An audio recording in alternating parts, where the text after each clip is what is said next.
Hey everybody, how's it? What's going on? I am here with Kazzy Judgment. Say how's it? Hey, what's up, guys?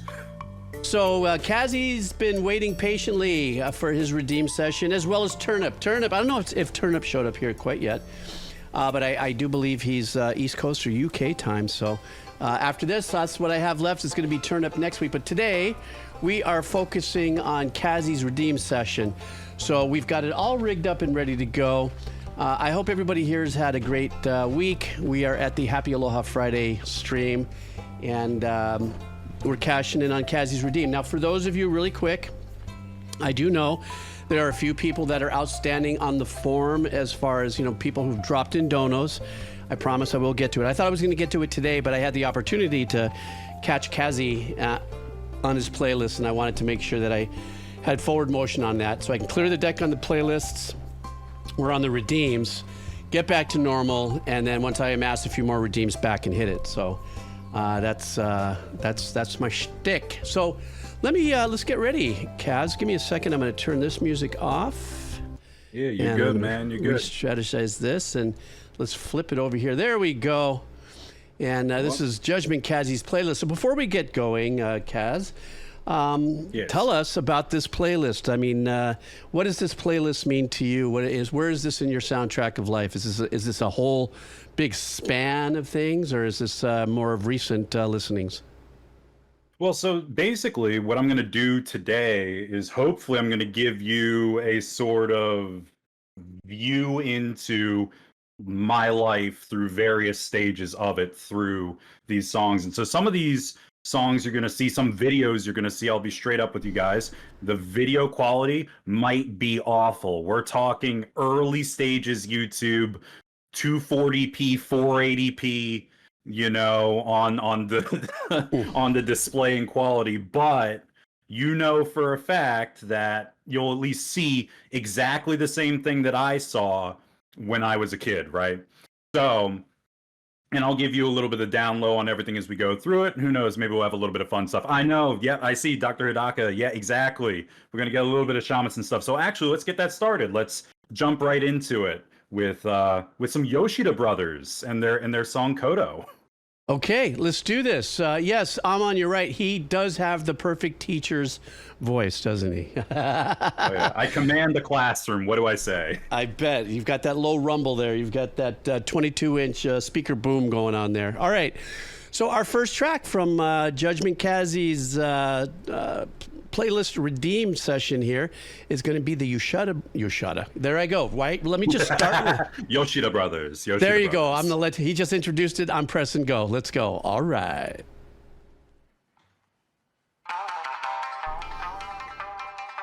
Oh, these guys. I love these guys. Yeah, I figured you'd dig them.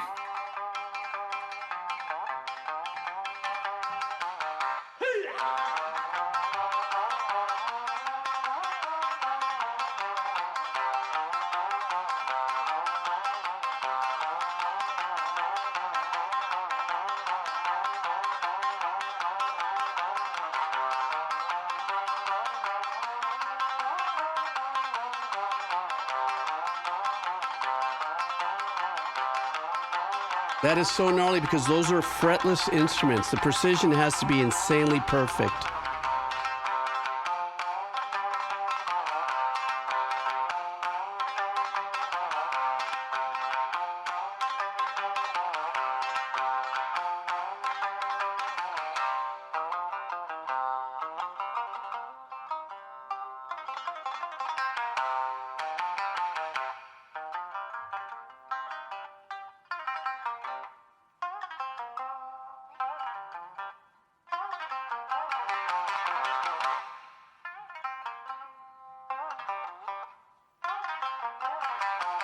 God, these guys are rock stars at this. I love it.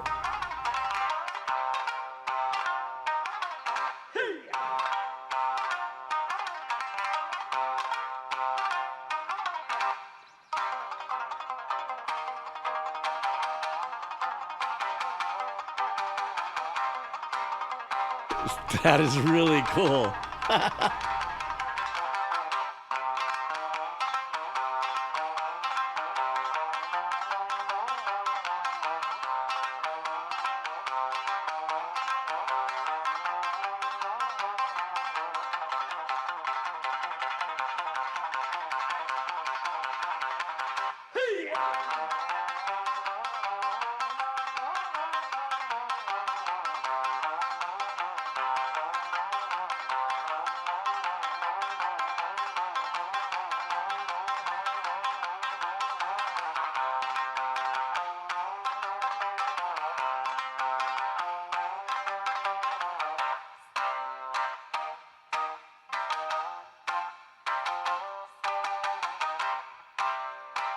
That 1/5 in the chord shape is like a natural bar for them. How cool.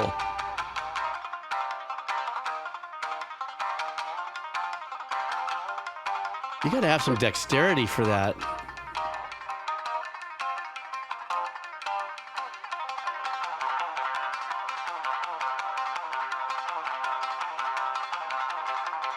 Whoops, what just happened?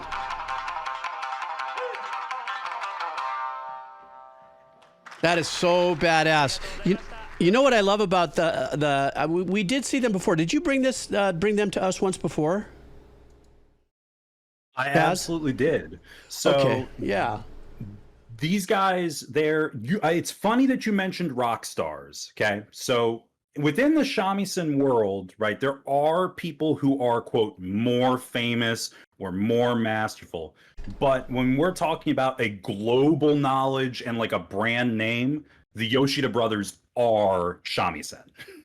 Yeah, I mean, there's no two ways about it. There's seemingly a modern contemporary kind of pseudo rock influence in the arrangement. I don't know if that's typical with this instrument, because something like this has incredible possibilities musically, but it seems like they definitely have a little bit more of a contemporary lift on the arrangement. And then on top of it, since I'm not familiar with the instruments, it's got 3 strings, but I don't know. They're doing hammer-on pull-off style techniques, even though it doesn't necessarily seem like it's legato. For those of you who don't know what legato is, that is guitar players, when you see them doing this on their fretting hand, they're doing hammers and pull-offs and stuff, but they're not picking with the right hand. So whenever this is happening, this is kind of an all-connected movement.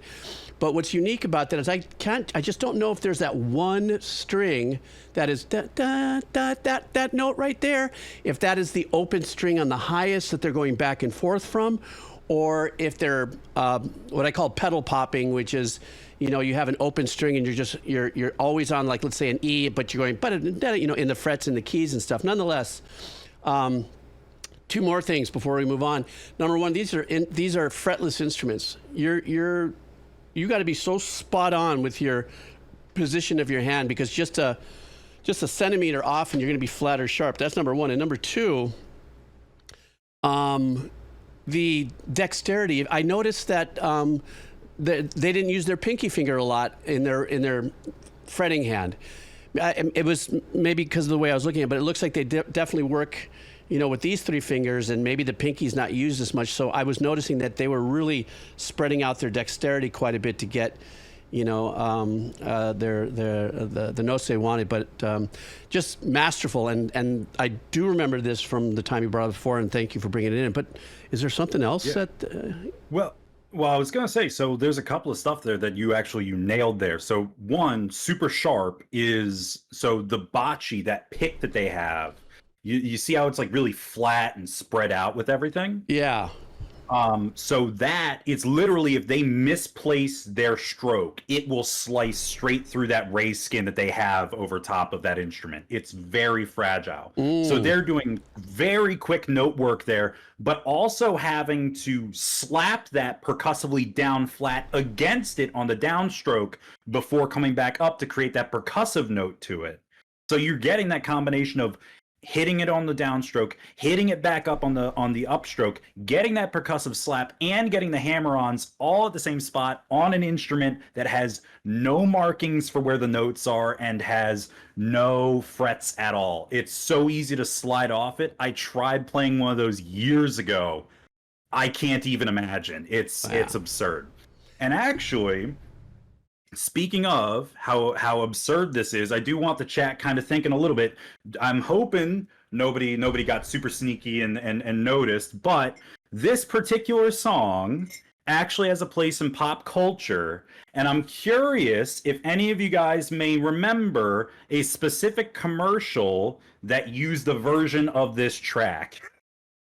Okay, well, let's find out. You can tell Kaz and I had a quick conversation about this.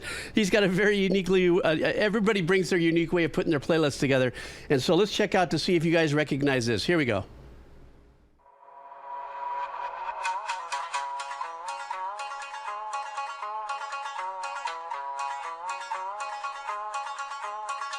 I've never seen the commercial, but this is cool.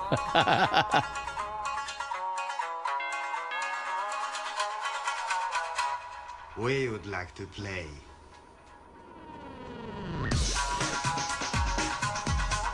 Ooh, nice. I like that with the hip hop, the old. Oh, that's badass.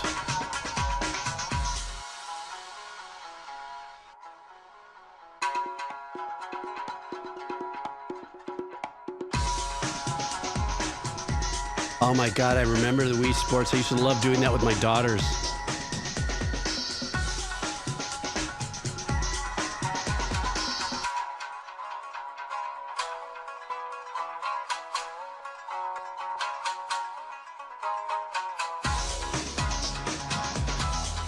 I like how the music's kind of building through this.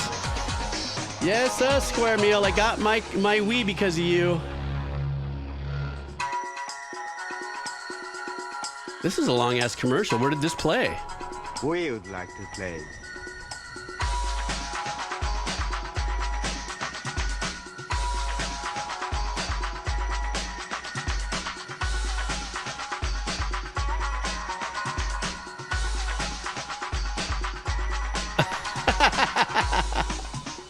I want to give you a chicken. You want a chicken? We would like to play.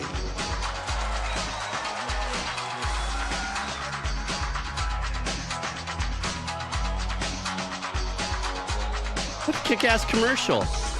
So is this kind of a remix of this commercial, or was this commercial really 2 minutes long? So what ends up happening is that Japanese commercials have a really interesting thing where ostensibly, more often than not, they make like these through lines through a commercial. One of the most famous versions of this, and I highly recommend it if you ever have the time on your own, is to look up a commercial called Long Long Man, which is a candy commercial, and it's fantastic. You won't see where it goes, but the Wii commercial here, we would like to play, being the tagline. You know, you would see these guys in dressed in suits come to you, give you the Wii, and be like, "We would like to play." And then obviously, you know, it ensues, and so you can kind of see them taking over the world, which is funny because when you consider the fact that the Nintendo Wii sold literally 101 million units. Wow. And how many TVs saw this exact commercial? I always am curious how many people can link this song to their brain, because I heard it for the first time separate from the commercial and was like, wait, this is its own thing? Like... Yeah, well, when it started, somebody popped off in the chat and was like, well, wait a second, I recognize this. Oh, or they said, oh, this is where that's from. So yeah, that recall, that recall's in the air. Well, that was great. And I really enjoyed the video too. I thought it was funny. But for me, nostalgically, and Square Meal, once again, thank you so much for the Wii that you... sent me. That just reminds me of my time with my daughters. When the Wii first came out, you know, I had to wait a little bit before the stores got restocked out here, and we got it. No pun, we got it. And had some of the best time of our family, you know, memories is us playing Wii, and just, you know, before cell phones were a heavy thing and all that sort of stuff. It was, for me, it's almost like the last memory I have of about a year and a half where me and the girls and my wife and stuff were together and just literally just having fun, having drinks and taking turns and playing and stuff. And no cell phones were ringing and shit like it is now, and getting, you know, distracted. So that brought back nostalgia. So thank you, man. Yeah, no problem. And 1,000%. I feel the same way. I had, like, I grew up as a teen during this exact time when the Wii dropped. I remember my mom staying out overnight on Thanksgiving to stand out front of a GameStop to get us a Wii. And it was like cool because I was one of the only kids in like this rural area that had a Wii. And so it was like, oh, you could come over and play our Wii, which was... And that, you're right. And that was the other thing too. It was like there was a couple neighbors that would come over and hang out, and we would just have a blast, you know. And Exactly. So the memories of that, it was phenomenal. Okay, now we're going to step into a whole different kind of song. So give me the little scoop on why this is on your playlist. This next song is Hey, Hey, What Can I Do? It's a Led Zeppelin remaster. What's up with that? So essentially, we've talked a lot in the past. I've shared a bunch of tracks, and my father and I have this really long storied past with music, right? Like growing up, it was either one of two things. Either my mother was listening to Bruce Springsteen or my father was listening to classic rock. And you can guess which one I gravitated towards based on what I've sent you in the past. Yeah. And so Led Zeppelin was one of those few bands where like I can definitively say Mount Rushmore band easily. And something happened recently where over the past year, I got a whole new audio set. I got a DAC, I got an amp, I got new headphones, I got balanced cables. I went for the whole shebang, right? And as soon as I got it, I was like, okay, let me get like some nice versions of audio of the songs. And let me just go back through and re-listen to everything. And the first thing I thought of was, they say it's supposed to be really good for jazz and classic rock. So let me just pick up some of my old man's Led Zepp and let me just listen. And I picked up Hey, Hey, What Can I Do? My favorite track out of them all. And I listened to it. And while this version on YouTube doesn't have it, where I was listening to it on Spotify, I was sitting there and you're halfway through the song and Robert Plant's vocals just start panning from left to right in a way that I've never heard in any other audio setup ever. And I just start crying. And so I figured if I have such a raw emotional feel to this, then I must share it with you guys. Well, here we go, guys. Bring out your tissues because there's going to be some vocal panning coming up. But this is off the Coda album. This is Led Zeppelin. Hey, Hey, What Can I Do? This is a remaster. All right.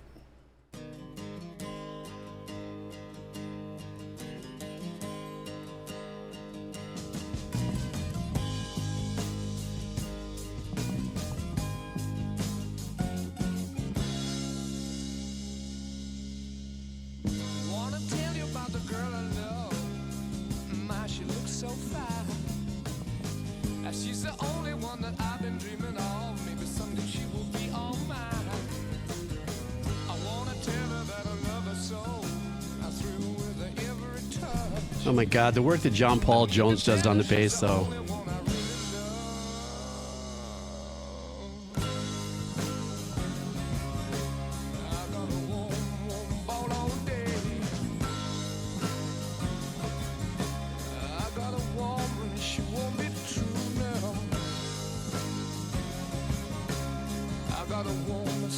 There's some multiple layering on the guitar here.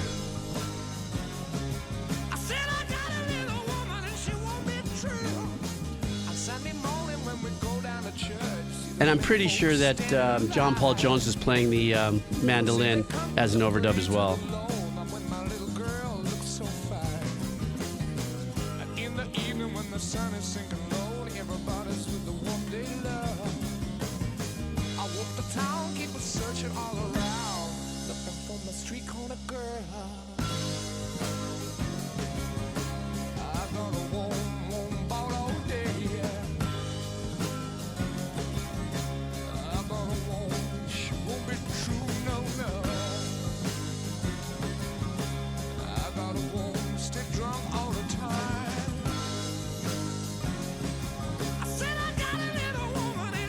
Oh my God, that voice. I love it.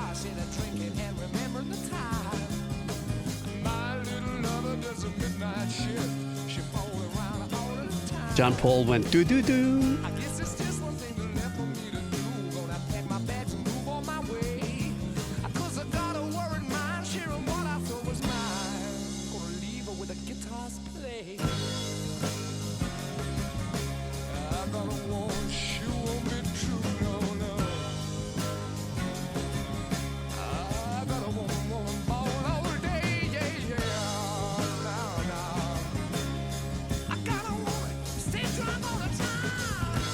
Yeah, there goes Bonham. Had to wait for something little fluffy and flavorful there.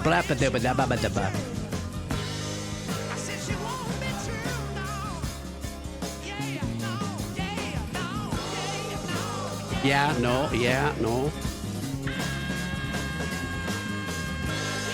I forgot about that.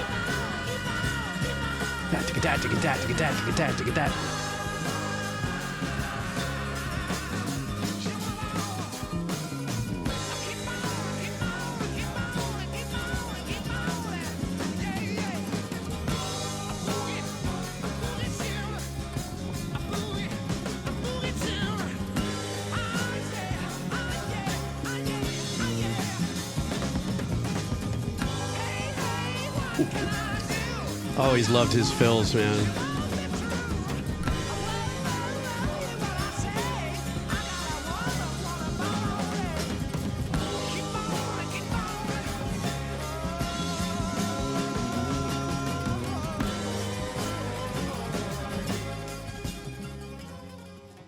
Well, without a doubt, a couple things here. I want to kind of touch on something that actually Snows in Australia said, that if you would have tried to quantize this or something like that, it would have completely ruined the vibe. So agree with you on that.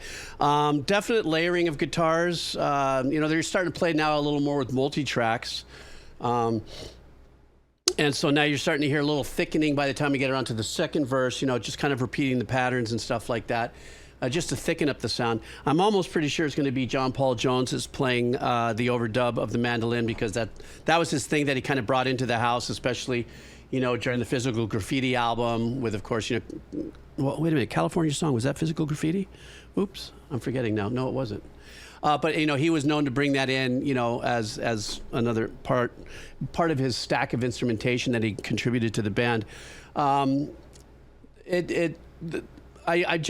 My whole nostalgic journey with Zeppelin is absolute. It represents everything I was about in the 70s, everything I went through. Very first time I tried a ton of things in life, from drugs to girls, Zeppelin was always in the background. But the one thing that I've always felt, I think I shared this with you guys recently, is I felt that there was a part of me, as joyous and incredibly humbled that I was to even make $1 in this business, there was a part of me that I kind of wished I would have leaned into being more of a bass player. I don't know why. I play piano, I play guitar, I play just something really incredibly powerful about what the bass can pull off. And that's what I believe, John Paul Jones' magic with the bass and his, because he wrote the strings too. He did the whole dun dun dun dun dun dun, for Kashmir stuff. He brought in that, that element. So it kind of fits the mold of like Geddy from, Rush, or Sting from the Police. These bass players have these different levels of arrangement possibilities. But nonetheless, great track. I love the sound of the guitar, the acoustic guitars also. The recording was each album through the 70s. That's another thing about the 70s, really quick, guys and gals, is the 70s, I believe, was the quickest changing point of recording, the recording industry. Going from different kinds of multi-tracks, you could do this, then you can do this, then you could do this, you can do this. I mean, truth be told, that goes all the way through to the mid-'80s when you were just hooking up 2 24 tracks, like a couple Studers, but we're still an analog.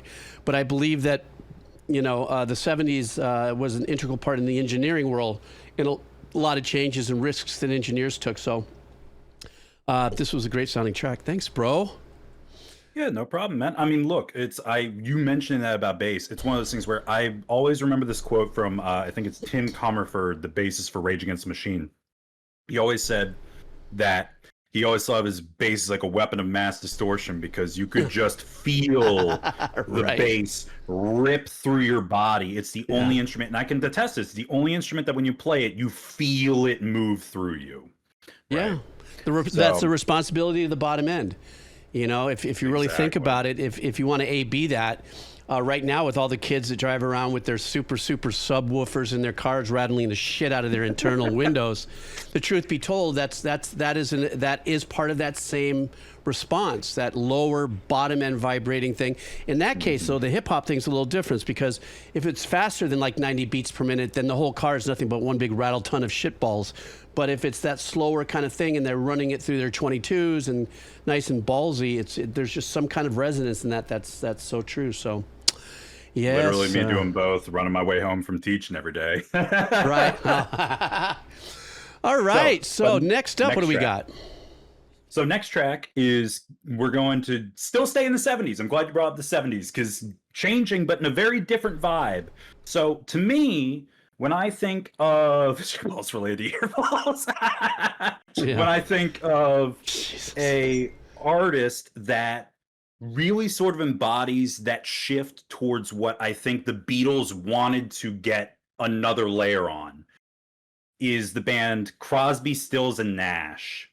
And you hear that sort of Beatles style vocals, but for me, the song Carry On just sort of resembles that perfect car driving song where you sit down there and you just belt it out as you're going down the highway. And this, I can attest to this, this was the first song I ever learned every lyric to. I was probably like 7 or 8 years old, and anytime it would come on the car when we're driving down the road, me and my dad, we would always just belt it out together. Guaranteed anybody for miles could hear us, for sure. What a great memory. I love when you bring it in like that, because that is so important. That's why this song will be forever such an important part of your soundtrack of life. Okay, so guys, this is part of JudgmentKazzy's Redeem here, and the song that we are doing is Crosby, Stills, and Nash, Carry On. Let's go.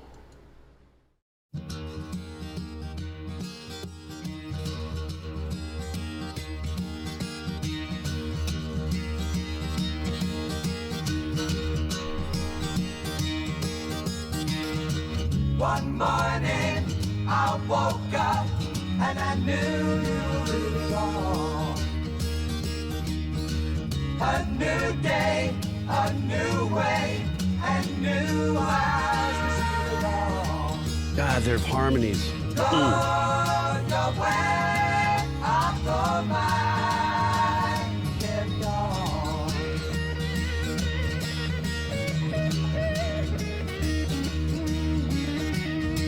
The sky is clearing and the night is brightening up. The sun, he come, the world is open up. Rejoice, rejoice, we have no choice but to carry on.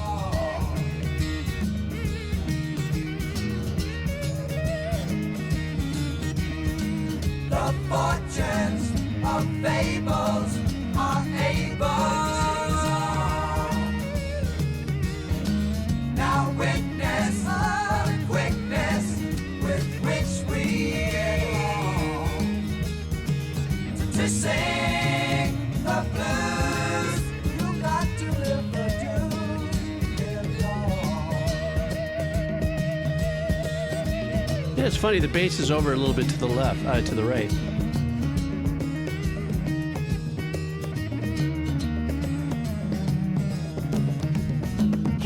Carry on. Love is coming. Love is coming to us all. Chicken skin right there. Come on, who didn't get goosebumps? Sorry, at this point, this is my cleaning the bong moment.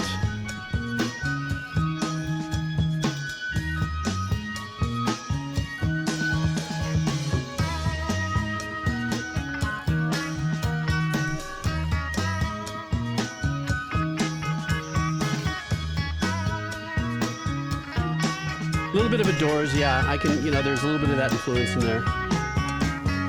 Where are you going now, my love? Where will you be tomorrow? Will you bring me happiness? Will you bring me sorrow? All the questions of See, even Christopher Walken made it in on the session. what Can you hear the cowbell over here? what you see. Lover, can you talk to me?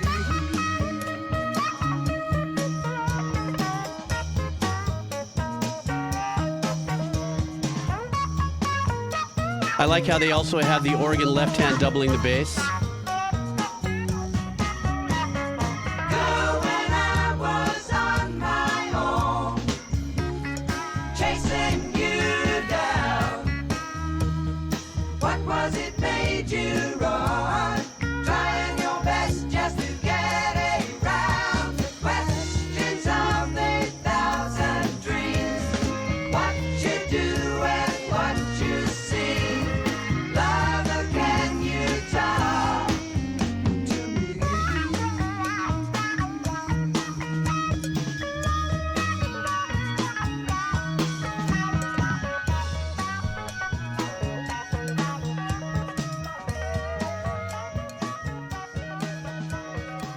The world of the 70s fade.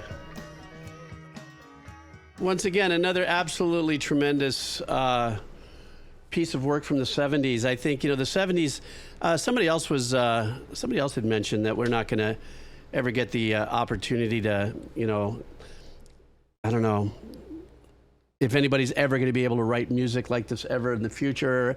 I don't think it ever has to be written like it again. I just think that this is a point in the music world where we had such colorful, unique musical representation out there. I think it's because it was all so new, because when you listen to music like this or anything, where do you really stand? Like where I've been for the years saying, oh, this sounds like this. This genre is a crossover of this. It's the beginning of this one. And here's 4 genres mixed together. And this is this. This was the beginning of it all in a pop rock contemporary, psychedelic, if you want to call it. All these bands in the 70s, late 60s and the 70s were the ones who were forging, ahead and making new opportunities for bands to stand on them as shoulders of giants, But I don't think I've ever heard another band ever come out with anything near close to this and sound authentic ever. And but that just definitely brought me back into some really nice feels, if you would, of the nostalgia, for sure. So next up, you still with me there, buddy? Uh-oh. Where's the Kaz? Sorry. Stand by. Oh, there you are. Oh no, are we having that same problem now with my audio? No, please don't say it's so. Oh. Hang on. No, I shouldn't be having the same problem. What a trip. My signal looks good. Good to do. Oh no, Kaz, where are you, Bubba? Let's see. Could this be a OBS thing or a Twitch thing? I don't know. Hang on for 1 second. Oh, I hear ye. Oh, Judgment's typing for me. Hang on, stand by. Okay, go ahead. Can you hear me better again? I hear you now. You're perfect. I guess that's what we have to do, is just hit that restart button every now and then. And you're gone again. Son of a bitch. Hear you at all? There you go. How about now? Oh my God, this is horrifying. I mean, it's not horrifying. Oh, I see. I can Look. hear you on stream, no issue. Oh, you know what? My Discord, actually, my Discord had stopped functioning, but I think we're working. You see, right now it's saying it's not responding, my Discord, so I don't know what's going on. It seems like. Yeah, I think Discord's going into labor. Seems to be functioning right now, though. You good? Nope. It keeps going in and out of not functioning. What the hell? I'm good right now. Okay, well, how about this? Why don't you go ahead and explain to us our next track, and I'll keep an eye on our stuff, and let's see if we can get through this. Go, man.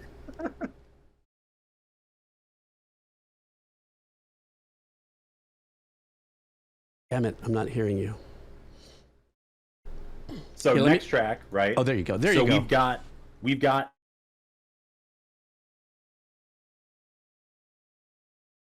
this is, I mean,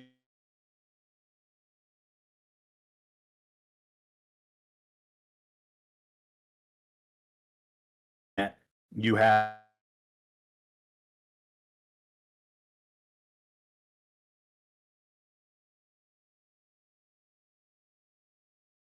I didn't even figure them out until later on.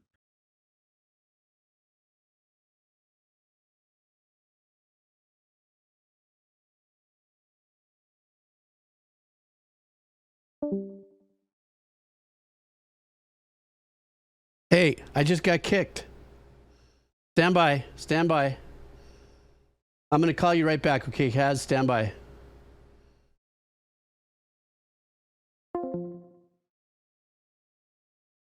Hang on. We'll try this again. Here we go. Dun, dun, dun, dun, dun, dun, dun, dun, dun. Let's try it again. Can you hear me? Can I hear you at all? Let's I try can it. hear you now. Talk. I think we're good. You want to try it again? We're good? Okay. Yeah, I'm willing to try it again.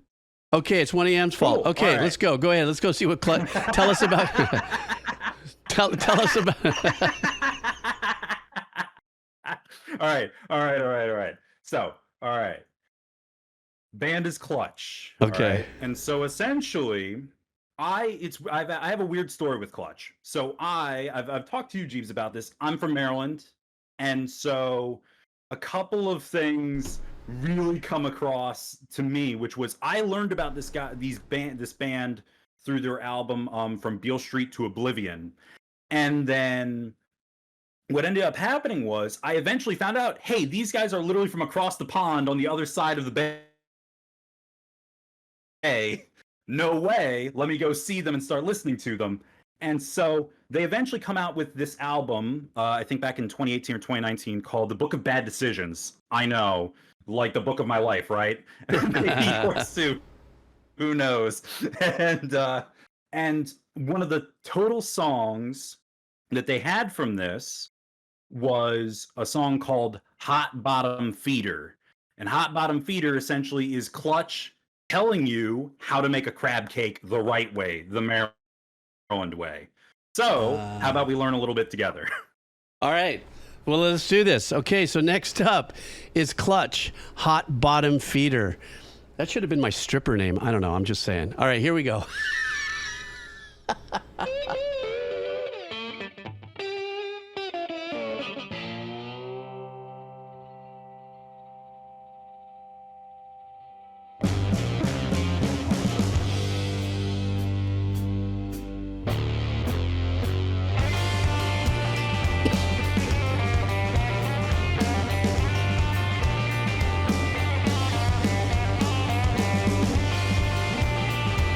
What a grindy stoner guitar there.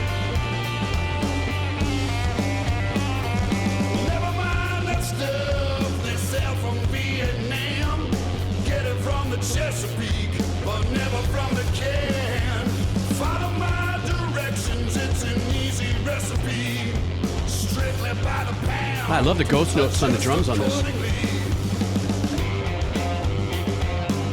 100 million years old. Transcendent creature.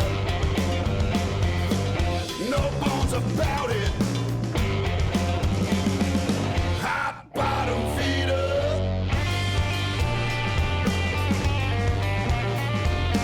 God, that guitar tone is so gnarly.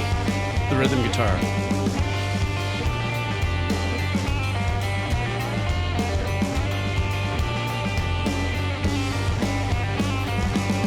Don't bother with the love, it won't stick together.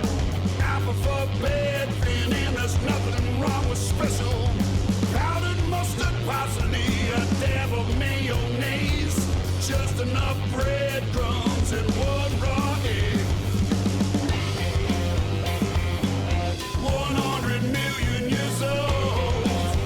God, I love that. Transcendent creature. I just can't get enough. Hot bottom feeder. Yes, indeed. Oh, that growly, ballsy ass bass, distorted. Yes, indeed. Like this.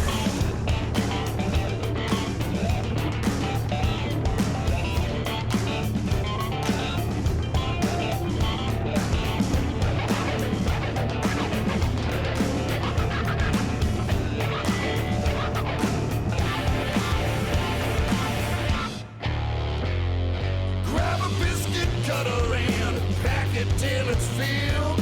Stick it in the reefer for a little time to chill. Butter up a skillet. How would anybody know that Fry to golden the recipe of crab cakes would be such a great track? beverage and wash it all down. 100 million years old. Transcendent creature. Oh my God, that bass is so distorted. No bones about it. Hot bottom feeder. 100 million years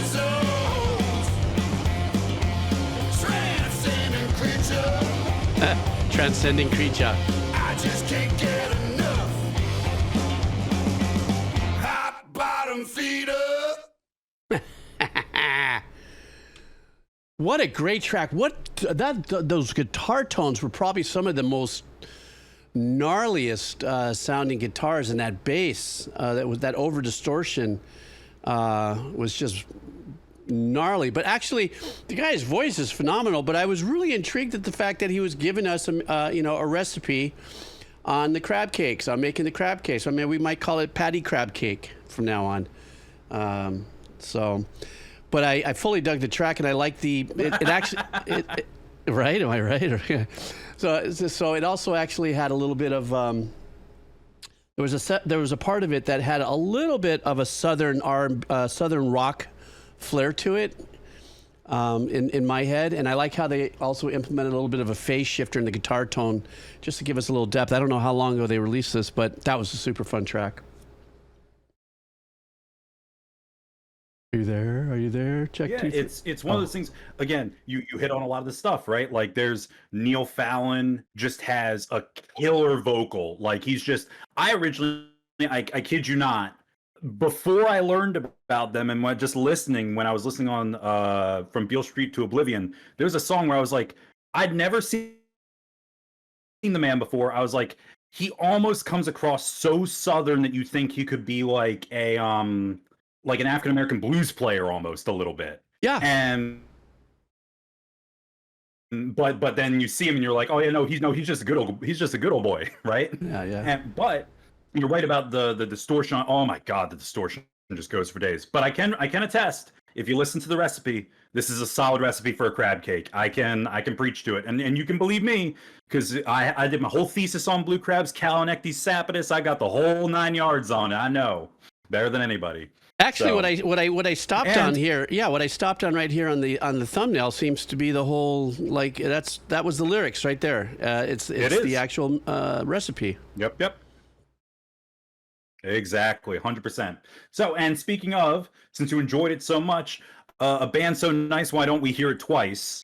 So this next song is the song Slaughter Beach, which is kind of like a fun sci-fi jaunt that they do from their most recent album, ironically also talking about Slaughter Beach, which is a beach off of the coast of Delaware, which is nearby in the Delmarva area, that way being the state of Delaware, Maryland, and Virginia. So enjoy.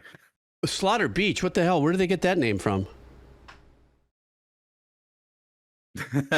I wish I could tell you. I don't know the history of that one, sadly. Oh boy, that would have been the catch for me. Okay, guys, let's do this. This is another one from the band Clutch. This is called Slaughter Beach. Let's go.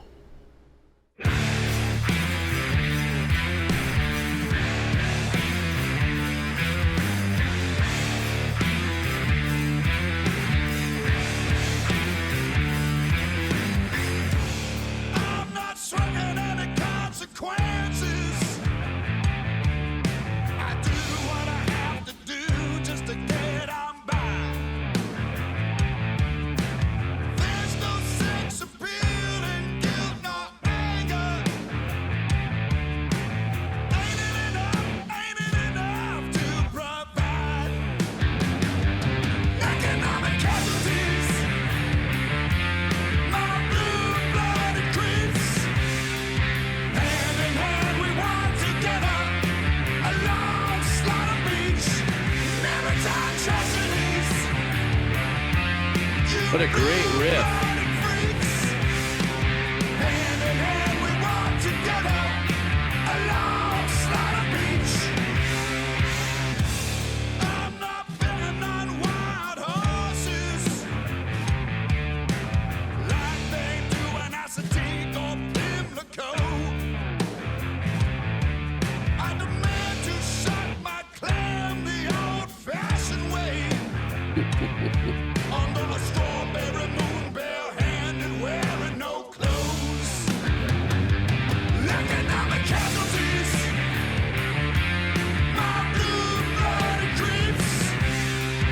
Hand in hand we walk together along Slaughter Beach, maritime tragedies.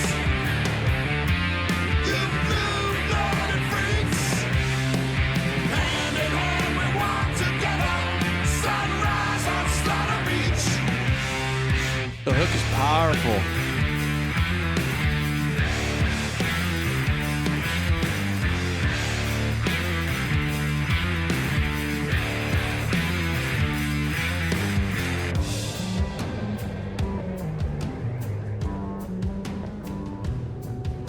Bass player having a little fun.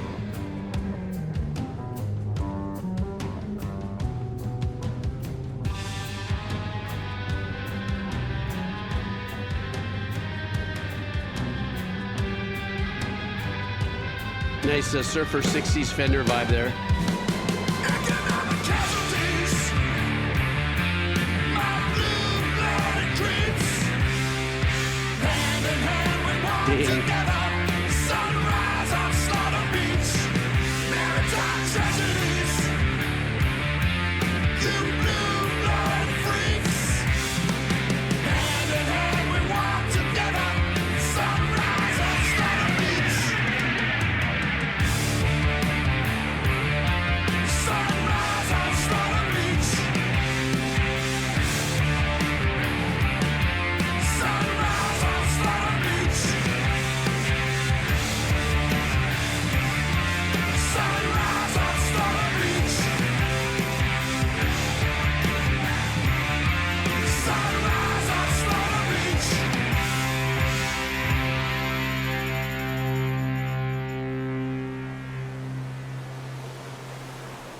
Da da da da da.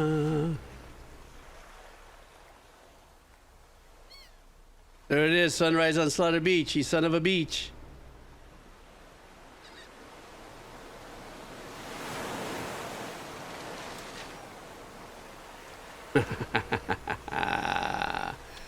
That was a great track. Now, they obviously, compared to the first track, this one kind of had a little bit of a more of a broader production to it, a little fatter. They had a little more fun with it. They dove into that little section there where you had that 60s guitar vibe. They have obviously they have a thing, at least with these two songs, they definitely have a thing about the beach and the clams and the you know, and the sea life and stuff. This guy does have a phenomenal voice, full stop. Another thing that it's fun to watch. I know Clutch has been around for quite a long time. I don't know exactly for how many years, but it almost seems, you guys in the chat or Judgment, you could tell me, you know, how many years have they been together? About 30 years, close to. Wow. That is just crazy. About 30 years, huh? Man, because they were just, they also feel when I'm watching them play, even though it's just a video, they just feel like they're in their own personal groove, you know? And so that was a ball blaster. And I also, what I did notice is on this one, the bass didn't get that overdrive that the first one got into. The first one was really super ugly and just, you know, ball rattling man style, if you would. But this time, this bass line here was a lot more chill and a lot more, as far as tone was concerned, to complement, you know, the distorted work. So this was a different tone for it. So, all right. Well, so what do we got coming up now? I'm looking down this playlist. I go, we're jumping. What's up coming now? Yeah, we are. Oh no, I'm losing you again. Just a bit. Hang on. Here we go again. We're having our same challenge here. Let me look at something. All right. Let me. I'll close out and.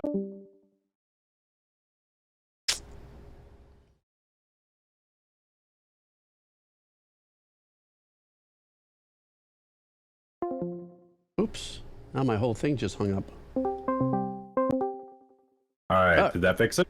That fixed it, it seems like. Okay, let's try it again. You know what I'm going to actually do, though? Wait. Before we continue on standby, I'm actually going to close my Discord and then open it up fresh. I think Lisa suggested that. So just go ahead and get off the call for a second. Let me close Discord. Let me open it up fresh and see if we don't get another Heimlich maneuver through the line. So here we go. Now. Boo, boo, boo. Oh, wow. My system's running real freaking slow. Something's going on here. I'm getting taxed. It's my system, guys. My system's moving like a glacier.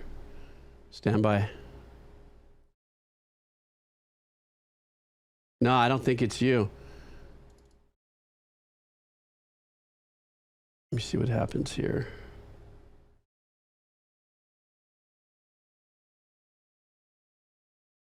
Yeah, something's going on here. Let me text. I got to check my task manager. Yes, that's exactly what I'm doing. I think Patty Cakes may have done this one. I don't know. Give me a second here. Oh, I got to wait for Discord to load up, because if it doesn't, then it's going to clog my hardening of the artillery. Wow, Discord is not even loading for me.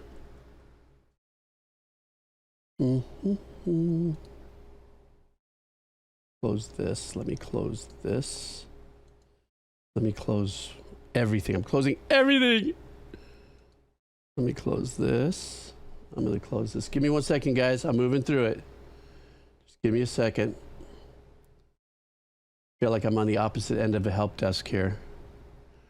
Yeah, Discord's wheezing. Stand by. Let me see what's going on. Holy shit, not even my click alt delete wants to spring up. I got ton O junk. Up, task manager up. Let me take a peek. I don't even know if the stream's still running while I'm doing task manager. I can't see shit right now.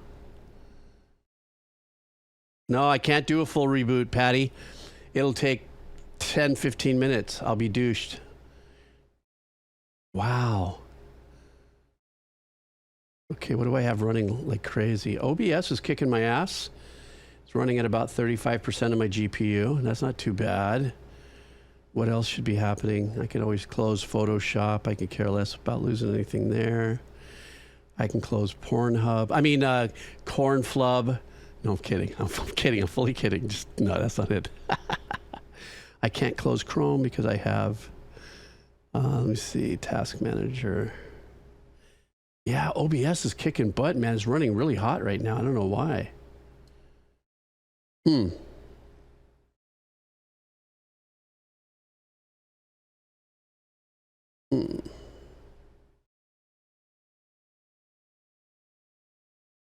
me see.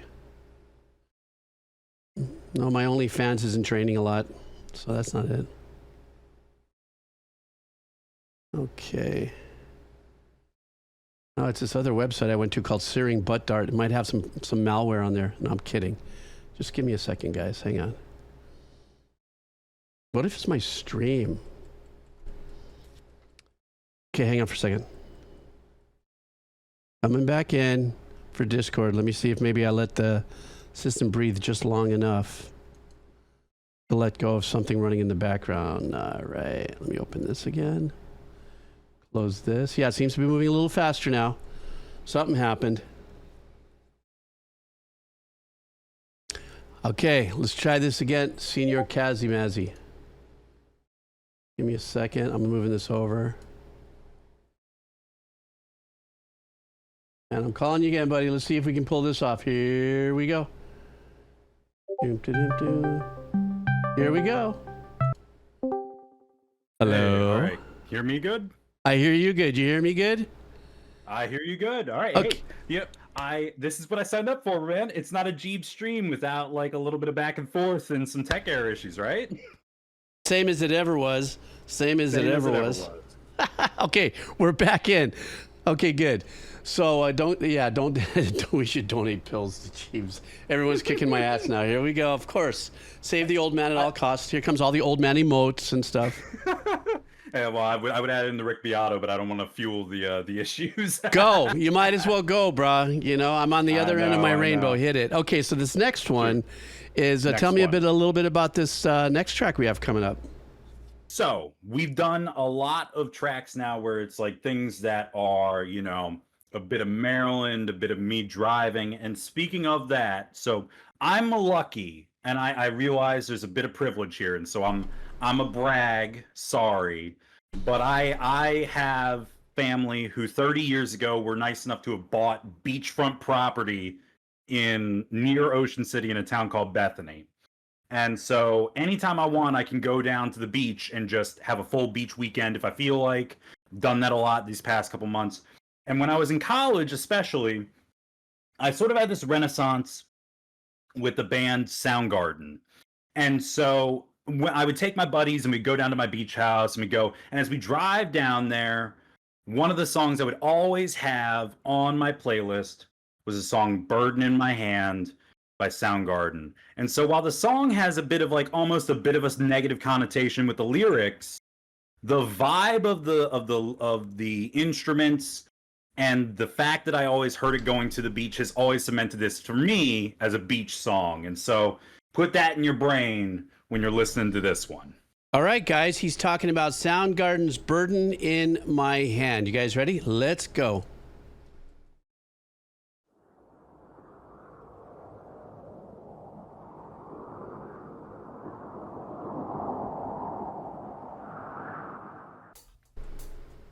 Follow me into the desert as thirsty as you are.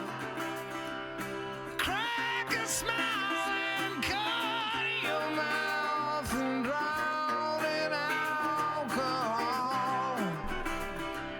'Cause down below Giving me the Zeppelin vibes for sure. there's lying beneath the riverbed. So quench yourself and drink the water that flows below her head. Oh,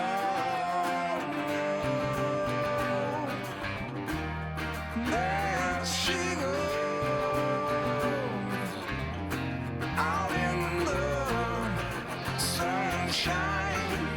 The sun is mine. It is a very beachy track. I've shot my love today. Won't you cry for me? I lost my head again. Won't you laugh for me? Close your eyes and bow your head. I need a little sympathy. Fear is strong. God, the engineering on the kit is incredible. That kick. Kill yourself and kill yourself and kill everything you love. And if you live, you can fall to pieces and suffer with my ghost. I shot my love today. Won't you cry for me? I lost my head again. Won't you laugh for me? I left over in the sand, just a burden in my hand. I lost my head again. Won't you cry for me? Just burden in my hand. Just linger on my heart. Just tumor in my head. No regard. So follow me into the desert as desperate as you are. When mornings glow to a picture of heaven and all the little pigs have got.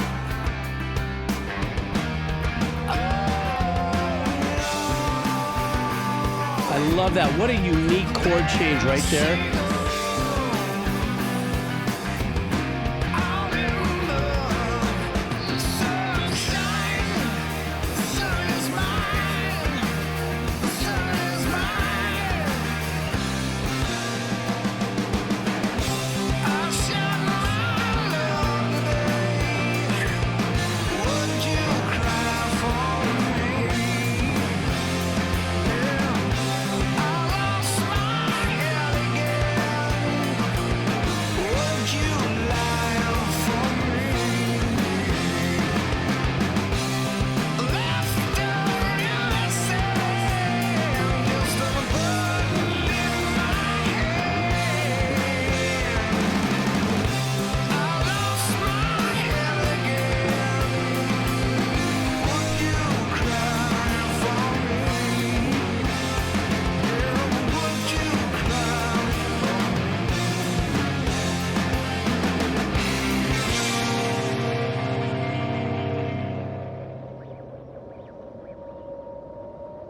What a classic sound, man. I love the opening of it. I'm sorry, I'm really going to kind of lean into a little bit that I really felt. I think also because we just heard something from Led Zeppelin, so it's still kind of cycling in my brain there. But you know, the opening of it being very acoustic and stuff kind of gave me, you know, a little bit of this of the Zeppelin arrangement thing.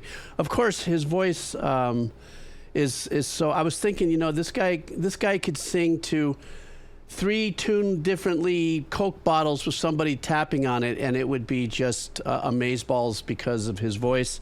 Of course, put that together with the guys in the band and what they bring to it makes it what, you know, Soundgarden is. Soundgarden is, still is. Once they came in with the balls, though, of it, then it uniquely sounded a little more Soundgarden-esque to me. But that was definitely like, for me, I think I saw somebody, I think, in the chat that asked whether or not, or how was it that I haven't heard this track or something like that. You know, my head was literally in the sand during, you know, many years of what I was doing in the music business, because you know, music was just a wonderful vehicle that I used to make enough money to go back to the beach, and I never spent a lot of time as an audiophile and, you know, listening to tons of music. I've listened to more music in the last 4 years than I've had over my 64 years, so that goes to show you how much of that bowl needs to be filled. Not this bowl. I'm talking about the other bowl. But yeah, that I just added that to my playlist while we're listening to it. Nice. Hey, love to hear that. I always love it when I make it to your playlist, man. Yeah, no, because I'm also going through a weird renaissance weirdness with my own music writing right now. Not to release music for the internet, but I just feel like I think you guys may have heard me talk about this lately, that I keep on forgetting. I have felt like I've neglected the power of simplicity. And so instead of just picking up my guitar or my ukulele or something like that and just going just a couple chords, just let it marinate, let it rinse, let a melody just come out of your head, instead of me going, ooh, I'm going to add this here and that's going to be really cool. Ooh, I'm going to add this here, and just let the song flow. You know, a choice like this that you just played me just kind of reinforces this new path that I'm on, to just pick up the guitar every day, spend about a half hour just wailing some new chords and stuff. And this is definitely one of those songs. So, all right. So what's coming up next? So essentially, like, Soundgarden, obviously Mount Rushmore band.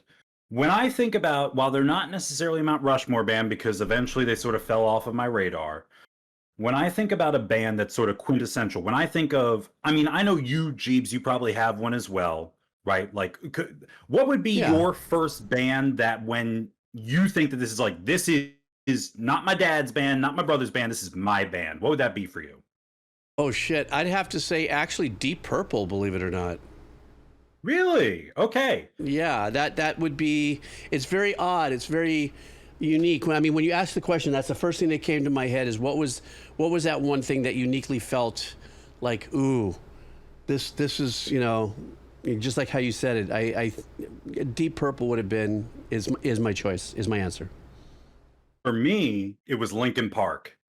Ooh. And as a kid who grew up depressed with ADHD and all sorts of stuff, and one of the first CD my family ever got for me was Hybrid Theory by Linkin Park. And I wore that sucker out multiple times. They had to get me new versions of it. Every night for at least like the first 12 years of my life, I was falling asleep to Linkin Park. Like, it was the song of my life going to sleep, right? They were my band. Yeah. And so right around the time that they reached Minutes to Midnight, they were starting to reach that edge of like where I resonate with the band. After Minutes to Midnight, they didn't really hit with me the same. And that's fine, right? That never takes away from the years I had with them. But one of the songs that I think really captured, and since his passing has captured the greatness that will forever be immortalized as Chester Bennington, is the track Given Up off the album Minutes to Midnight. And so I'm going to show you a live performance of Chester from their Project Revolution concert in 2007. And this, Jeebs, is the track I need you to start at 2 minutes and 10 seconds into the track. Okay. Let me do some jingle jangling around. Give me a second here. Let me get it started. To what? Oi. It's not like I see 2 minutes, 10 seconds. 2:10. Okay, here we go. All right.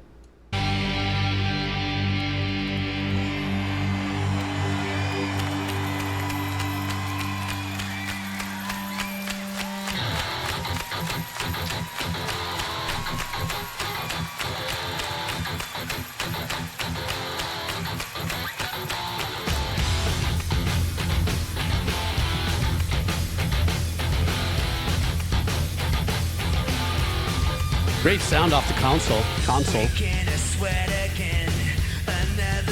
Yeah, SB.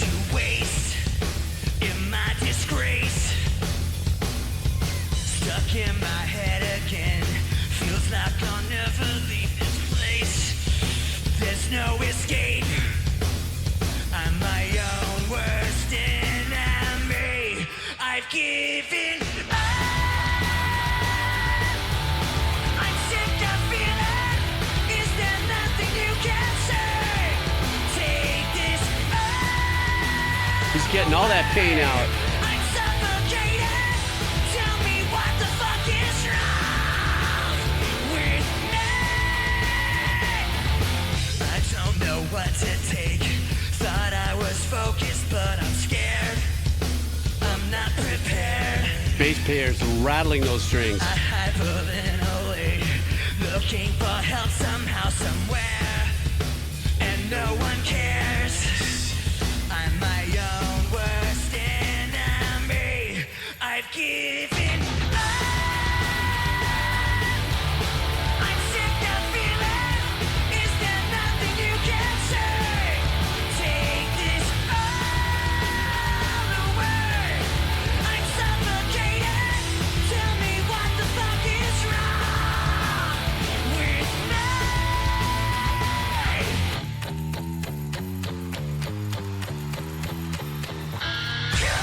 Oh, that was clever. Oh, wow.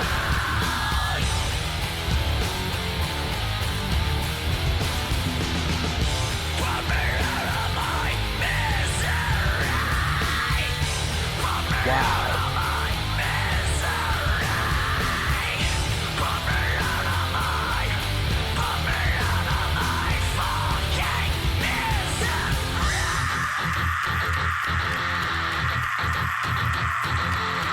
Wow. A shot across the bow about pain. Oof. What a scream.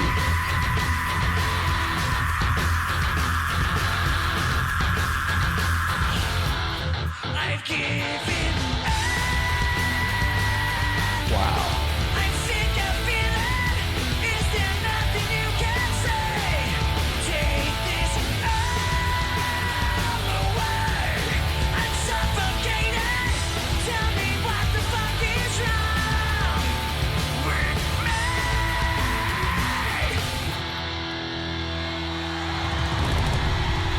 You know, I have to admit, I've listened to a fair share of Linkin Park. Through all this journey of, listening to music, reacting, blah blah blah. I got to tell you, this is the first track of theirs that I've heard that has been as roasted and toasted, dark, heavier metal vibe. I think most of the stuff that I've listened or have been asked to listen is the other Linkin Park that I'm kind of familiar with that has, the calmer rapping voice or something like that, and then the other vocals come in, or the keyboard sound, and it's a whole different thing.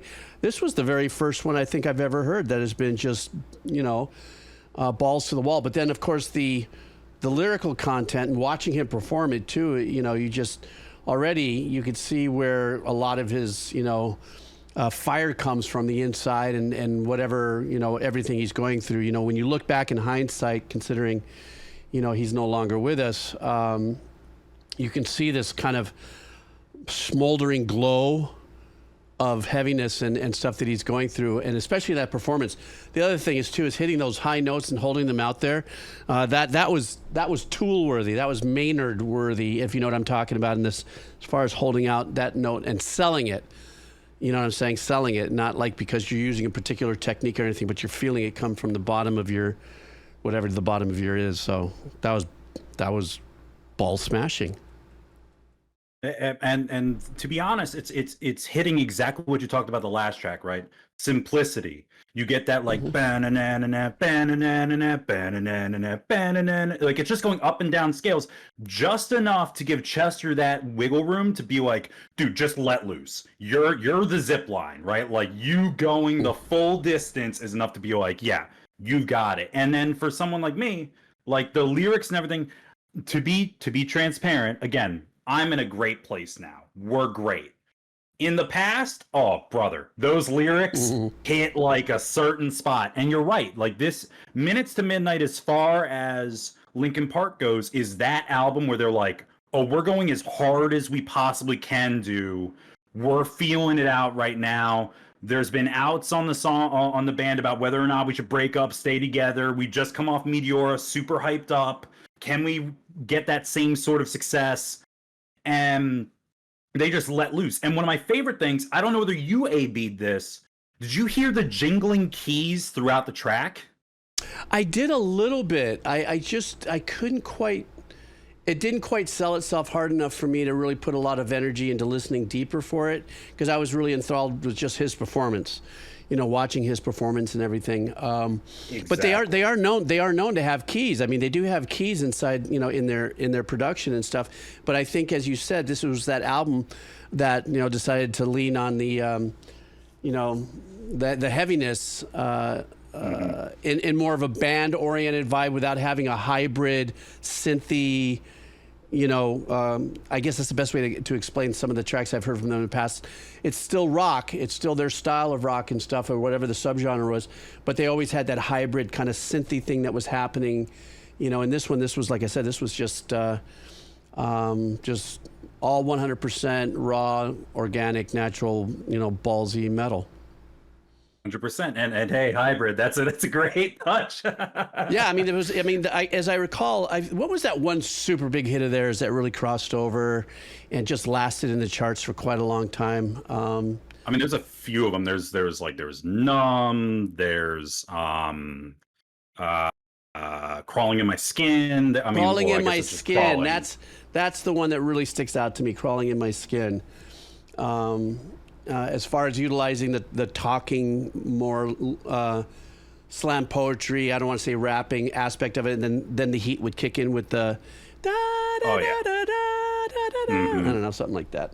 Something like the 100%. Macarena, yeah. The Macarena, just like what Rotten Sound Guys has. Hey, so let's continue on though, Okay, right? We want to have this stream not go 7 hours, right? Okay, I can talk your ear off. got you. You and I both can. Yeah, for sure. But let's see if we can't make let's see if we can't make Kazzy laugh, because I think we're all voting that you have the best laugh ever so far. So we're gonna do the best we can to make you laugh. But go ahead. Hey, I'll take it. All right, so this next track. So we're talking about like Mount Rushmore bands again and again and again. Bands that mean a lot to me. I've shared this band with you. I know you can't read their name right now, so I'll do it for you. This is Maximum the Hormone, otherwise known as Maximum the Hormone, which is a Japanese metal band. And their next song is Black Yen Power G-Men Spy. And one of the things, so as far as their band goes, so you have their vocalist, Daisuke Han. You have the drummer, who is Nao, who is related to, who is the sister of the guitarist, who is Maximum the Ryokun. But my favorite out of all of them is the bassist, Ue-chan. And Ue-chan is known to have, from interviews, said that he is massively inspired by Flea. And so for this next track, I want you to try and listen for, as clearly as it smacks you in the face, those Flea-like bass. All right, man. I'll listen really hard for those flea bites. So let's go ahead and do that. This is Maximum the Hormone, Power G-Men Spy. Oh my God, I almost said Power G-Spot Men. Forget it. Let's go.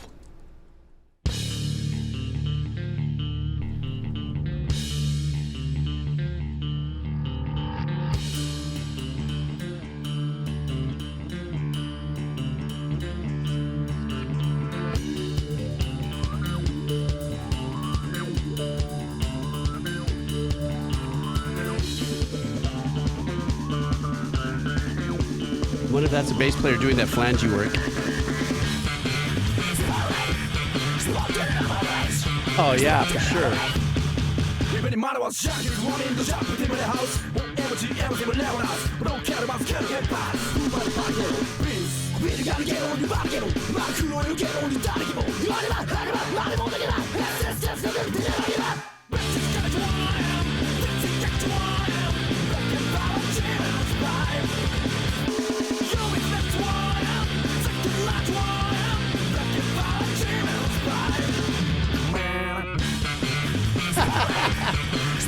That is so Flea.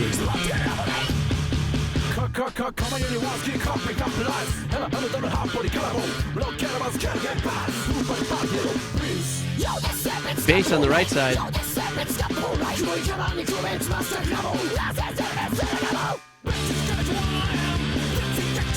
And then swings it over to mono during this section.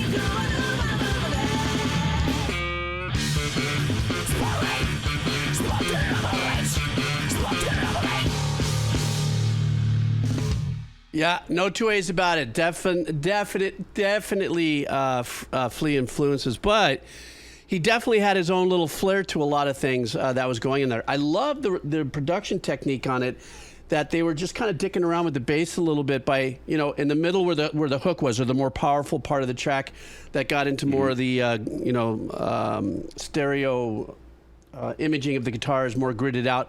The bass kind of cleaned up its tone and swang into the middle. But as soon as it started lighting up and getting into the more of the what I would call bloody finger bass slapping. I know, right? I love that in production they actually took the bass, and because it was so precise and so powerful, they gave it the whole left channel while the guitar was following the same riff in unison here, and it really didn't seem naked. In the sense of typically we're used to hearing the bass right down the middle here, but bringing it over here, it still sounded just as full. Another thing that I thought was really unique about this, because I've heard a couple of tracks from this band, I think courtesy of you and one other person, is that the vocals in this was just gnarly. At the very end, it sounded like female vocals popped in, but the vocals and the vocal production on this was really, really super intense and really, throaty. But I forgot Maximum the Hormone. Those guys have tendency to be leaning a little bit more on the edgier punk side of it, as I understand it. Yeah. And what you nailed there is exactly it, right? So you heard, I kid you not, every member of the band chime in at one point. The female vocals are the drummer.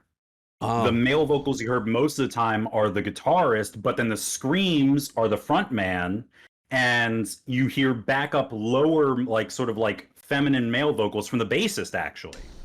Oh. Well, that's another thing, too. I mean, I didn't want to, forget about the drummer, too. Now you tell me that it's a female drummer, yeah? Yeah, and sister to the guitarist. Oh, my goodness. Nice little family session there. I know, right? And this is one of those tracks where, for me personally, again, you nailed it. Bass, again, the panning, imaging from right to left to center is super fantastic. But then on its own throughout the track, hearing the bass on its own, the right side, but then the guitar mirroring it on the left side is so nice to have that direct harmony. Oh my God. It hits. And when you're me, again, mid 2000s on your skateboard, ripping down a hill, trying to shred, and you hear that come on, come on. Yeah, unfortunately, if I was skateboarding down the hill and heard that come on, the only thing that would have shredded is the skin off of my bones, because I probably would have ate shit. I would have been so pumped. 100%, 100%. All right, so what's next? We're gonna switch things up. We're gonna switch things up real big, okay? So I'm not just. Yeah. Oh my God. Yeah. Amon, you realized it. Somebody finally fucking realized it. Yes. So that's my image for my Discord. You may have seen it. So I'm a big Yakuza fan. That is the one and only best character in Yakuza, Majima Goro, cosplaying as Hatsune Miku. Aha, so you guys have ESPN. You guys know. Yeah, exactly. They've got the sports network to my mind. So, I love not just metal, I love other genres as well. And so one of the genres I grew into was things like disco and Eurorave and funk. I mean, clearly you just heard a bit of funk there in the Right, sort of punk yeah. way. Hadaway is one of those artists who I hear all the time, but everybody always gives me that like, oh yeah, you know, what is love? What is love? What is love? For me, What is Love is okay, but the song that steals all of it is Life by Hadaway. And so I would love it if you guys could follow through this fun music video from Hadaway on the song Life. Oh, called you out, guys. Let's have some fun with this. You guys ready? This is Hadaway, and the song is Life. Let's go.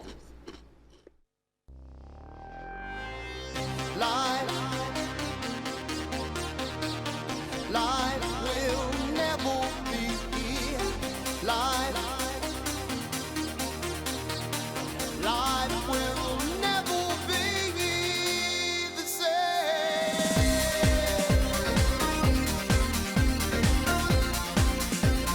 For some reason, at the very beginning, I kind of heard like a seal voice, a little bit of a, I don't know if that was just.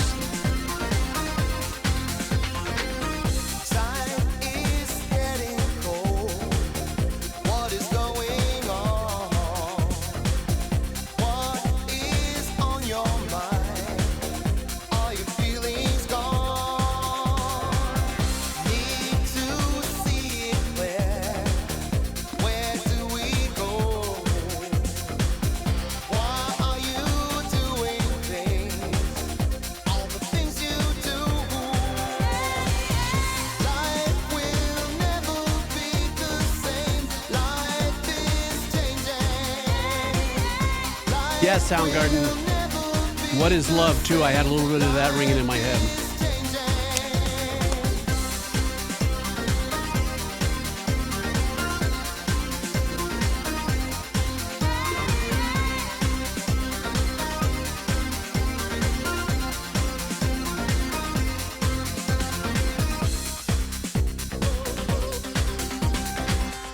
In the name of love, you should draw the line.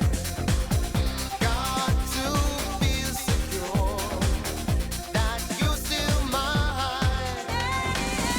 Life will never be the same. Life is changing.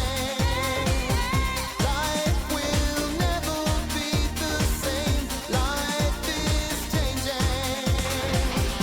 Everybody needs somebody to love,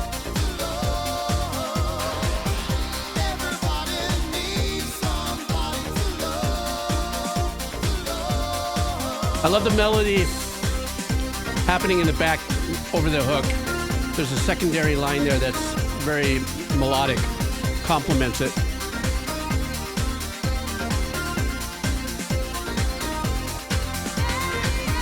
Life will never be the same. Life is changing.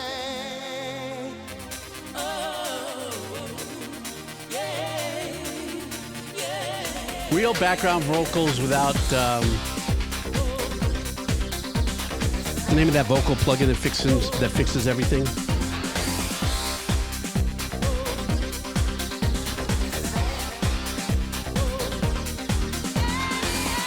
Life will never be the same. Life is changing. Life will Yes, auto tune. Thank you, Zombard. the same. Life is changing. Everybody needs somebody to love, Everybody needs somebody to love,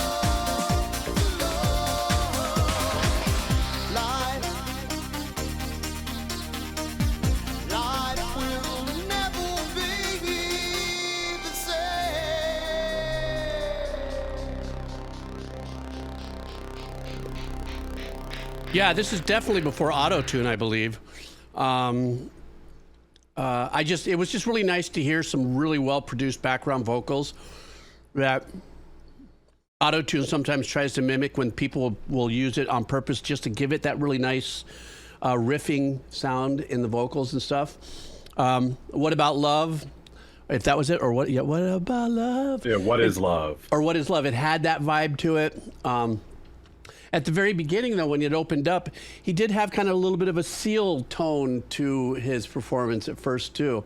But I really, truly do, even though I wasn't, like I said, I wasn't involved in the contemporary popular listening to music, there are tracks that did get through to me that I was like, I would never buy it, but if I heard it at a club or if I was hanging out and stuff, I would be, bopping my head. But this is the kind of track I think I would invest a little money into and stuff. This had just some really nice arrangements in there that was like, I get entertained on levels as if you guys haven't figured out already. When I listen to music, I'm listening to so many different levels, and there were so many great little things that were happening in there. My favorite thing, though, outside of the song in of itself, very melodic, In It to a Minute to Win It, perfect pop production, but there was another melody that was happening underneath the hook. And to me, I thought, okay, there's a producer or the arranger, if it's one of the same, that was thinking about wanting to give it just a little bit more of something memorable in there. So I was digging that for sure. Oh, 100%, man. And you nailed it. Like he has those Seal tones, man. He has those Seal. But for me, I think he beats Seal. I think like Seal has that Kiss from a Rose, but I think he's just. I mean, look at him from the video itself. The man is fabulous. Like that's, yeah, he's got that going for him in spades. Yeah, he definitely has all that skill set. Exactly, and then to get the vocals on top of that and everything, like. Power to him. The dude is fantastic. And actually, so quick question, Jeeves, any chance, because I joke, I kid you not, I'm 4 beers deep in Too Dark and Stormies. Would I be able to take a bathroom break, take a quick break? Go ahead. I'll hold down the fart for you. The fort. Cool. I appreciate it, boss. I appreciate it. I'll be back. Go ahead. Now that's great. I like that. Being on the stream just long enough with somebody who's enjoying it, that they're the ones who are requesting the pee break. Uh-oh, everybody talk about him while he's gone. Oh, no. Oh, no, SB shot over the bow. Everybody go.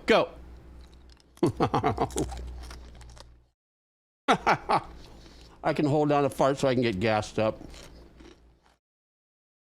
I think we went past the demonetizing when I mentioned clearing up some of the apps running on my computer. Things are running slow. How much I hate the names of Seal's albums. I never, uh-oh, Patty Cake's coming in. Teacher, so we can bully him. Yeah, I'm the substitute. Go ahead. I won't turn my head so you can't fire spit wads at me. Because I can imagine that's what Patty Cakes would do. Patty Krabby Cakes.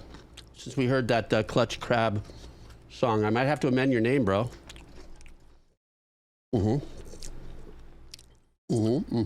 Yeah, I would never. You already do it to me on Twitch. I can feel him come across. Boing. Oh my God. What's going on in the world of music today? Anything else really super extraordinarily weird? I think who just released an album? I've been getting bombed on the Decomposer Lounge. I think Benjamin Franklin Band, they released their whole album. I've been listening to bits and pieces, but I think the whole album released. They told me that. Who else? Oh, guys. I'm trying to think. I can't remember. Chaotic Old Boar gifted 1-tier sub to Rotten Soundgarden. All right. Oh, they put out a new track as well. Atreyu.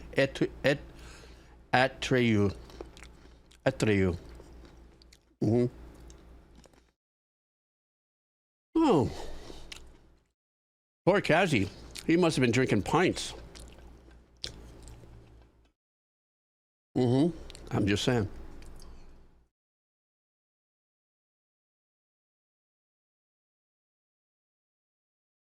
I heard a really bad joke today from one of the girls. Well, actually, it wasn't today. It was a few days ago. Well, I'll get canceled if I say it.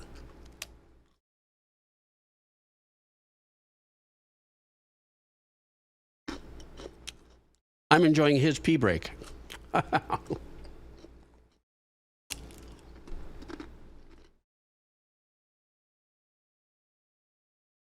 This guy went into the hospital after he drank a jar of invisible ink. Now he's waiting to be seen.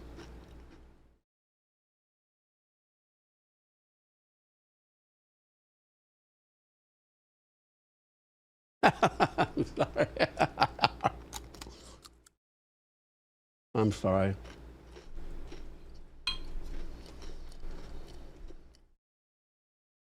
I'm sorry, my bad. This lady got kicked out of the gym because she was doing on one of the benches some kegels. She goes, "What the hell are you doing?" She goes, "I'm doing push-ups." And so no, she didn't. He kicked right.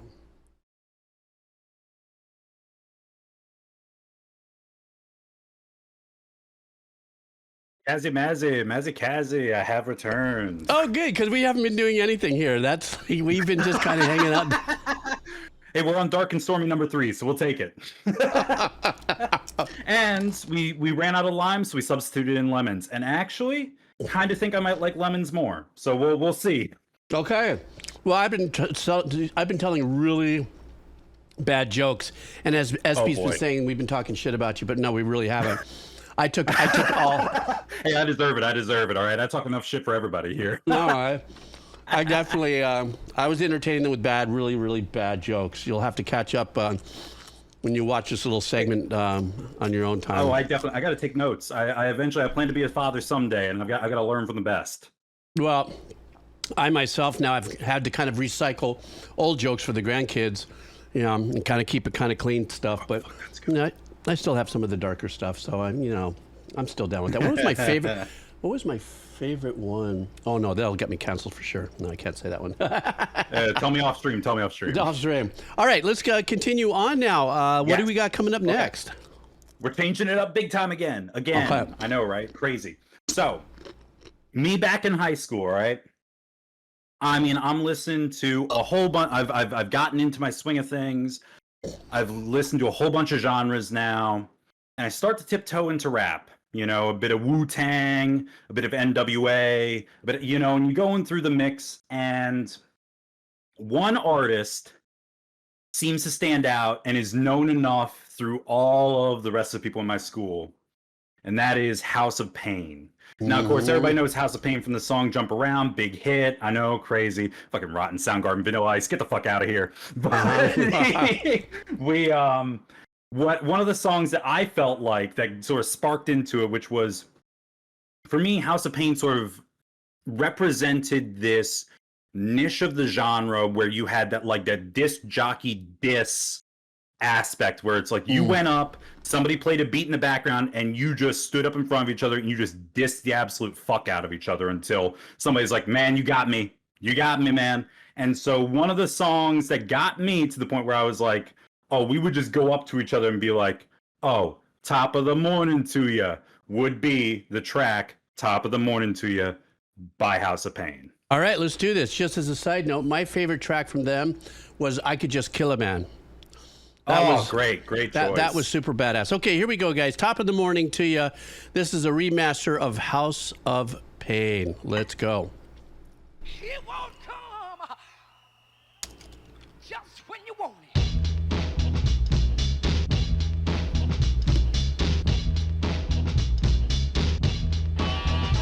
You see, I'm Irish, but I'm not a leprechaun. You wanna fight, then step up and we'll get it on. You get a right to the grill, I'm white and I ill, a descendant of Dublin with Titanic skill. I duck then I swing, next thing your jaw's broken. Punk, I ain't joking, you can bet you been choking on a fistful of nothing. Meanwhile, I'll be puffing on a fat blunt. What punk, you don't know the half. Trying to talk shit, man, please don't make me laugh. These Irish eyes are smiling, I'm buck wildin'. The House of Pain is pumping, start jumping. Freak it, funk it, backseat chunk it. If you can't get with it, you end up sweating it. Then you get a beating just like like an egg. It's so hard to run when you got a broken leg. But we can never run off, the house of pain will come off. We got the cake that you're trying to get a crumb off. The Irish styling, the Celtic jazz. No one has it, just us, that's it. If you try to take it, I gotta make sure lately. I don't have dreads cause I shave my head daily. You call me a skinhead, I call you a pinhead. Yo, where you been, man? Just like the Tin Man, you got no heart. Here comes the good part, I pick 'em, fuck 'em, cut 'em up and buck 'em down. No fucking around, homeboy, you get clown like Krusty. Trust me, you shouldn't play. And by the way, top of the morning to you. God, the era of rap and the scratching and stuff. God, I love it. And that overfried sample, the drum loop. Top of the morning to you. Greetings, salutations, peace to the nations of Zulu and Islam. Crack the bottle, rev the throttle, put the gear in. Now you're steering like Mario and Andretti. So let me kick it, cause I can make a wicked noise like a cricket. Rubbing his legs, my rhymes are like eggs. I'll keep laying them, I'll keep saying them. This is the house of pain, we're far from plain, but we're not fancy. Ron and Nancy, so just say no, but I say go, straight to hell. I kiss and tell, so if you're a hoe, all my friends know what you gotta say. Let's hit the hay and have no delay. And yo, by the way, top of the morning to you. Yeah, they definitely have always had a very unique bounce to what they do. They play a lot of triplets in there as well.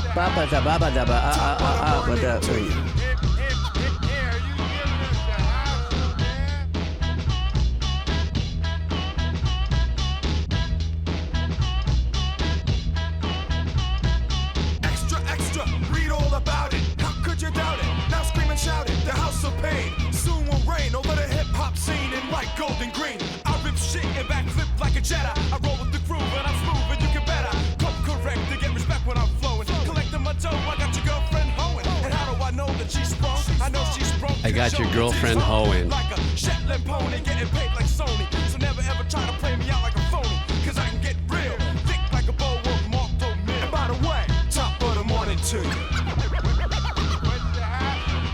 Top of the morning to you. That steel southern bluesy thing that happens with the guitar. Here you go. Top of the morning to you.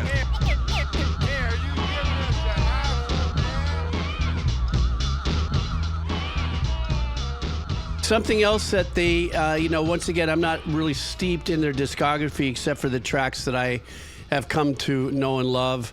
There's something else I think about watching House of Pain in the videos when I did come across Jump Around or was it Insane in the Membrane or also I Could Just Kill a Man and stuff like that. They do have an infectious bop to it.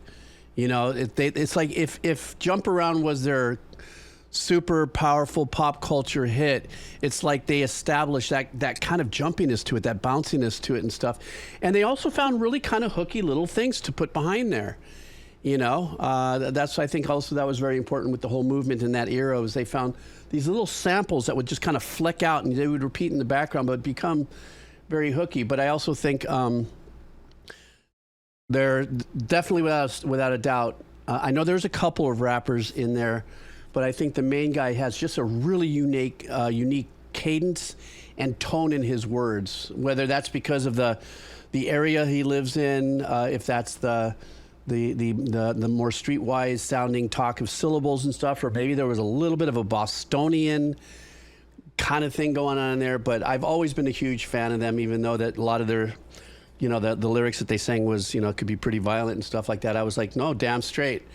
I was like, sitting up on the hill going, yeah, I don't know what it's like to live that life, be that life and stuff. But I was able to identify with them and the lifestyle through this music. And for some reason, House of Pain has always been a very serious listen for me whenever one of their tracks would come through. Oh, for 100%. And when you think about it, right, like I think what makes, especially that main vocalist, he hits his syllables and ends the words right on the beat. Especially like that snare hit, he's getting that like every time, just like fireworks popping off, and that really lands that where it's like, oh, he not just dissed you, he dissed you, right? Yeah, and that, Well, the other thing too is that, that like you said, that You know, that particular, what's the word I'm looking for here? It's a rhythmical performance that he embodies that, you know, ties into exactly what you said. And so for, like I said, and you kind of reiterated as well, it was just a very unique combination of skill set with the arrangements of the samples and the rest of the crew. So I've always been a big fan of House of Pain. Okay, here's that little. Absolutely. There's something coming up now. You got to tell us about this. Yes.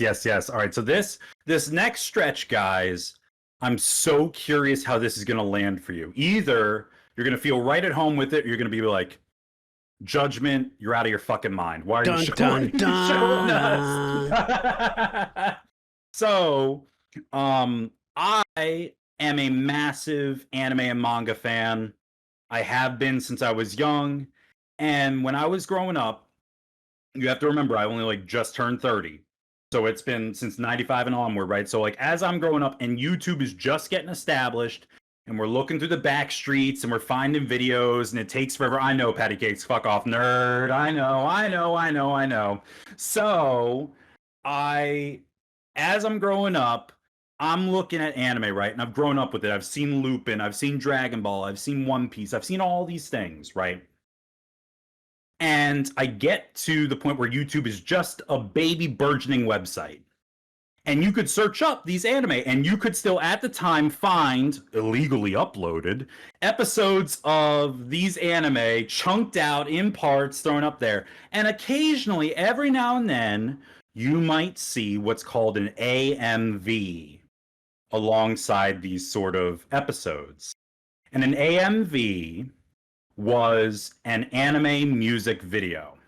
What they did was people who loved anime and loved music took the time and cut scenes of the anime to the time of music. And there were a few different types of AMVs. And I'm going to show you kind of a little bit of everything in 3 different AMVs. That's now, a lot I've included... that's a lot of work though back in those days to cut like that. It wasn't quite. Yeah. It's not easy. And some of these ones I'm going to show you were things that were done at conventions. So these were gatherings where people would come up and you could have like a panel where you could show it off to a bunch of other like-minded individuals who paid money to come to this panel, and they would watch, like they would sit in line to watch these AMVs. And some of them were made within like a couple of weeks, which again, like you said, back in the day, that's crazy. That is crazy. Yeah. So the videos you're going to watch are in low quality because, again, old YouTube, we're talking 15 plus years old.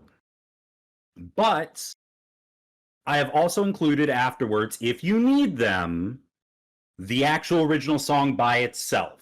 But I want to put out there that a lot of these AMVs are ways that I originally came in contact with this information. For instance, this next AMV was really my first big AMV that got me into the whole genre of looking for it. And that is the AMV Sugar, for those who know, which uses the song Blood Sugar by one of my Mount Rushmore bands, Pendulum. And I will put this out there, this AMV is how I was introduced to the band Pendulum. So take that in mind, flashback 20 years ago just about, to around 2007, 2008, and watch what will be, this is a type of AMV where they take an OVA, which is an original video animation. This was a 6-episode series of an anime called Karasu, or Crow, where you get some Super Sentai stuff where essentially they try and match some scenes kind of to the beat of the song. Okay? All right. Geez, I don't know. Maybe I should just let you run this whole thing. I love the way you talk. You got such a... I'm sitting there going, oh my God, we have a rebirth of Casey Kasem going on here. All right. So let's... Okay, you guys ready? So now we're going to be listening to AMV Sugar. Let's do this. All right. Ladies and gentlemen, we understand that you have come tonight to bear witness to the sound of drum and bass. We regret to announce that this is not the case, as instead we come tonight to bring you the sonic recreation of the end of the world. Ladies and gentlemen, prepare to hold your color.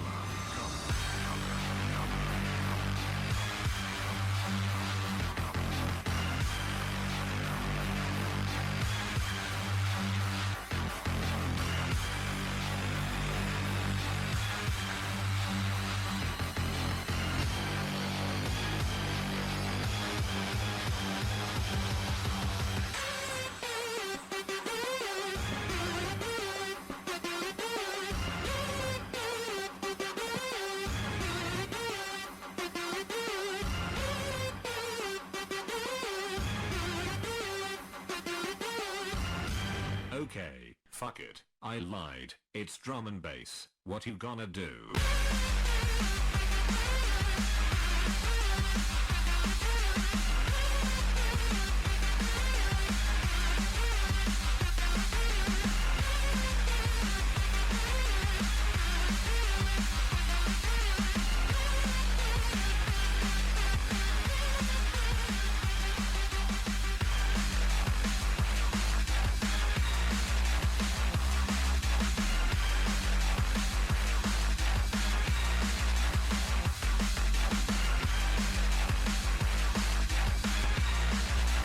God, I love that grindy synth that's happening at the bottom end there.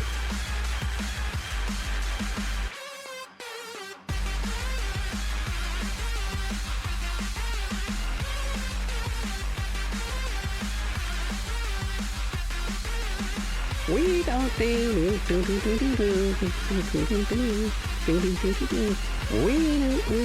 You see, it already is drilling in my head.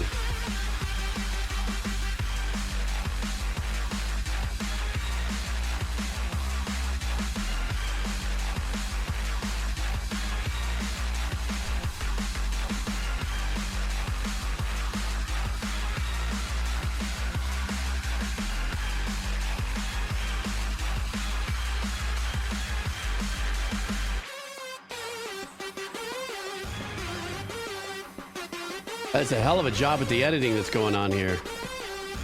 It doesn't even look that bad.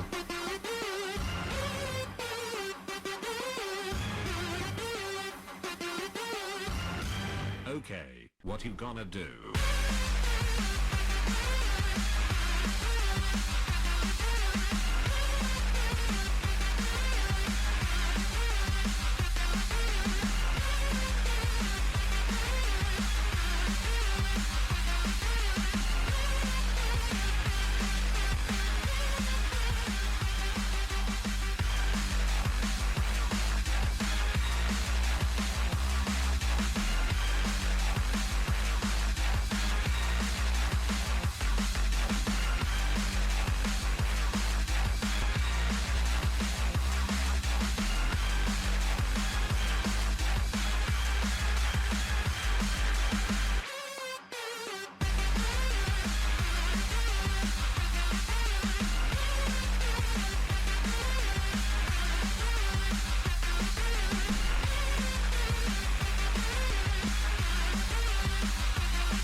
Okay, fuck it, I lied. It's drum and bass.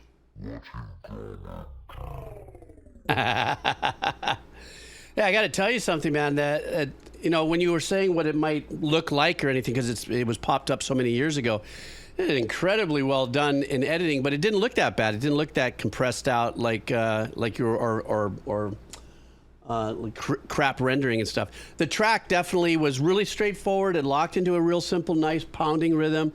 Obviously, they were cutting in and out. I don't know if maybe this track was looped in order to maybe get the scenes in that they wanted to cut out of it, or how long the original was. I felt like it probably looped like 2, maybe 3 times, just, you know, doing your EDM DJ, mute this, put this in, take this out, let this sit straight, let this just be this and stuff.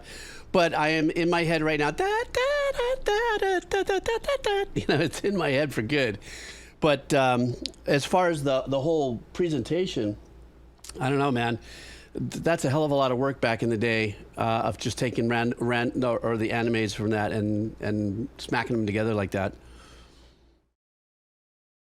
Yeah, I mean, look, man, you've got this is only the beginning. I'm showing you more, right? But you're right.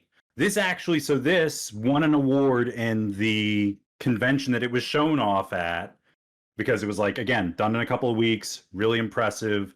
The only thing they've really edited out of it is, and I highly recommend if you have time on your own, obviously it doesn't sound like you need the second version, like the clean version of the track, but on the second version of the track, they drop out all the sounds and they do a slow like dan and they build up and they start to layer sonically, and then they get like this guitar riff that comes in, and then they layer that back in on with the synth as they like dive bomb back into it, and that's where sort of like, so that's what's really cut out of here. Not much else aside that. So there's a little bit of looping. There's a little bit.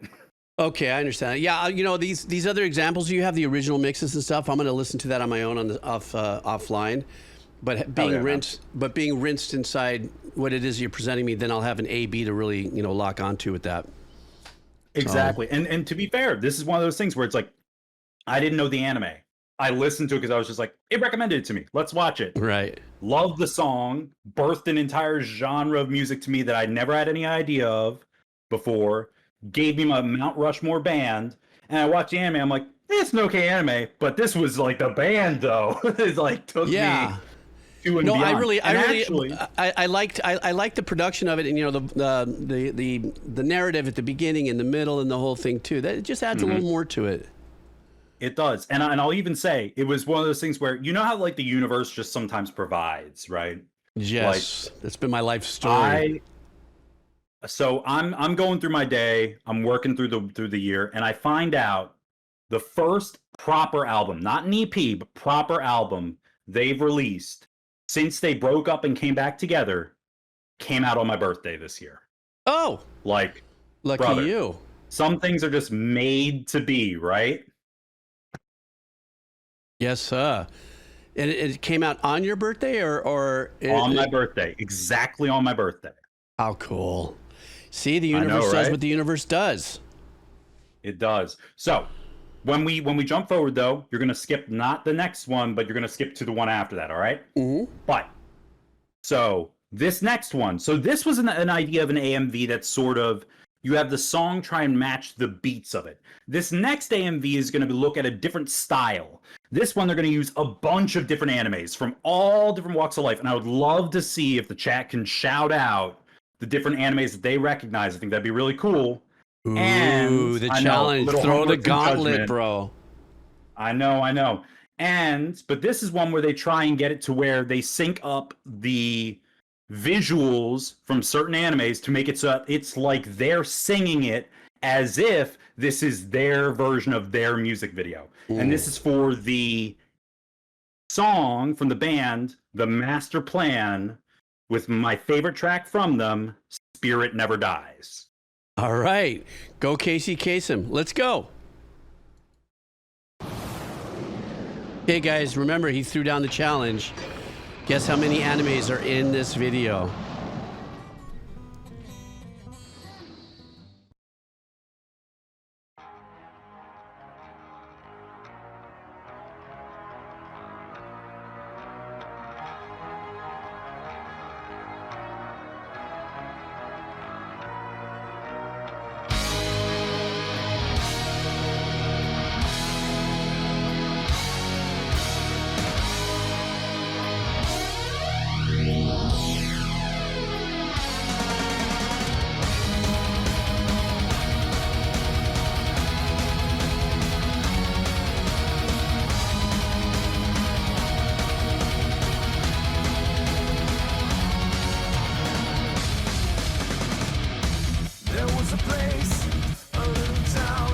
Oh, this is badass. We went too far, reaching for that star, and the light moved away from me. But the spirit never died. The world belongs to me. This is where I've been given time to live and see. I'll never give up, never give in. Won't stop believing. Wow, what a great track.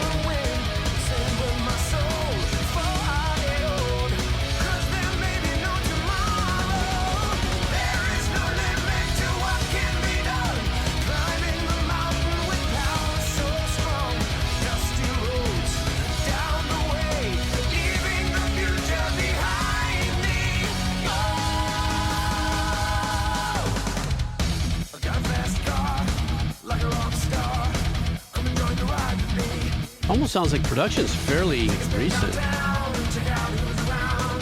I'll show you where you want to be. And the spirit never dies. Let the music take you higher.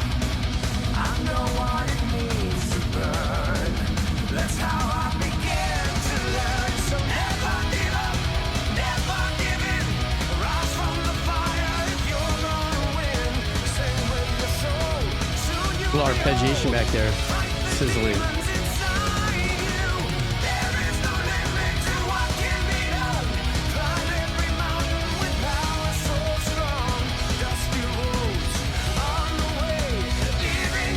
This is like theater metal.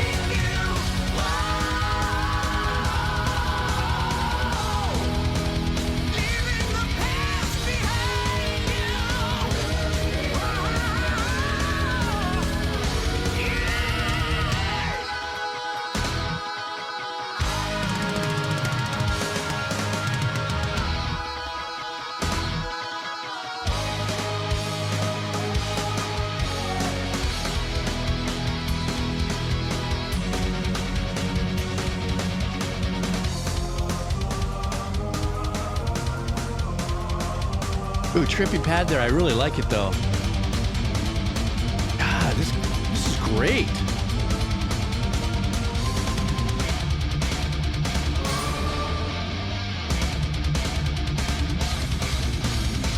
Guys, you know I know nothing about anime. Is that a lot of editing there? I mean, I saw Almond's comment, but are there a lot of different animes in there, yeah?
Damn, what a track. I mean, the track in and of itself, I saw you guys firing off on the chat on how many different animes this represented. And apparently they're working their ass off to make the mouths, match the vocals and stuff. That in itself, I can't imagine the amount of time everybody, whoever, if there was a team of editors, I'm assuming maybe there was, who knows, but video-wise, it's extraordinary, and I loved watching everybody pop off. But the music was phenomenal. There was this really kind of, theater metal kind of vibe to it a little bit. I heard a little bit of a Queen kind of lead work that was kind of buried behind some of the more powerful power chords and stuff that were crushing through. The vocal tones actually also resonated a little bit more of kind of theater metal or cinema metal style production from the late 80s kind of vibe. But what's really bizarre is that the recording, I don't know when this was recorded. It says, I guess, 2003. Yeah, 2003. Well, yeah. And but it just they were a little ahead of their times where they were positioning the guitar and the chugs and stuff. If this is 2003, this was really engineered super well. So yeah, this crushed. Yeah, man. This is one of those, for me, I love metal. I love it. But I love metal way more when I can understand the lyrics. And this is one of those tracks where you understand the lyrics all the way through. It's sung really well. The yells are sustained. It's clear all the way throughout. And what picks it for me above all else, if you're listening to the lyrics, it's just super and powerful stuff. Like, climbing a mountain so power so strong, like there's no limit that can't be crushed. Like, this is stuff where it's like, oh, I'm gonna go seize the day. I'm gonna go like bench press like 5 times my weight kind of stuff. You know what I mean? Yeah. Well, that's what it was. Very motivational, very cinematic, very push, very, get up and grab your biggest sword and go out there and wing it. You could take 100%. You can take that track actually and apply it to any battle scene whatsoever, whether anime, cinema, video games or anything. It definitely had that go out and kick ass, take no hostages, kind of a vibe there. So I was really enjoying listening to that track because it's engineering and technical 100%. compositions. Yeah. 100%. And it's something to also be said. You mentioned the editing. Oh my God. 22 years ago, editing like that, matching lip flaps to lyrics like that across so many different anime, brother. There are AMVs to this day that don't do that well. And I mean, to be fair, it shows when you look at the view count, 2.5 million views over those 17 years since this was reposted. Yeah, that's crazy. And not even porn can get lip flaps done right. So, I mean, this was genuine. Brother. I'm dying. I had to go there. I'm sorry.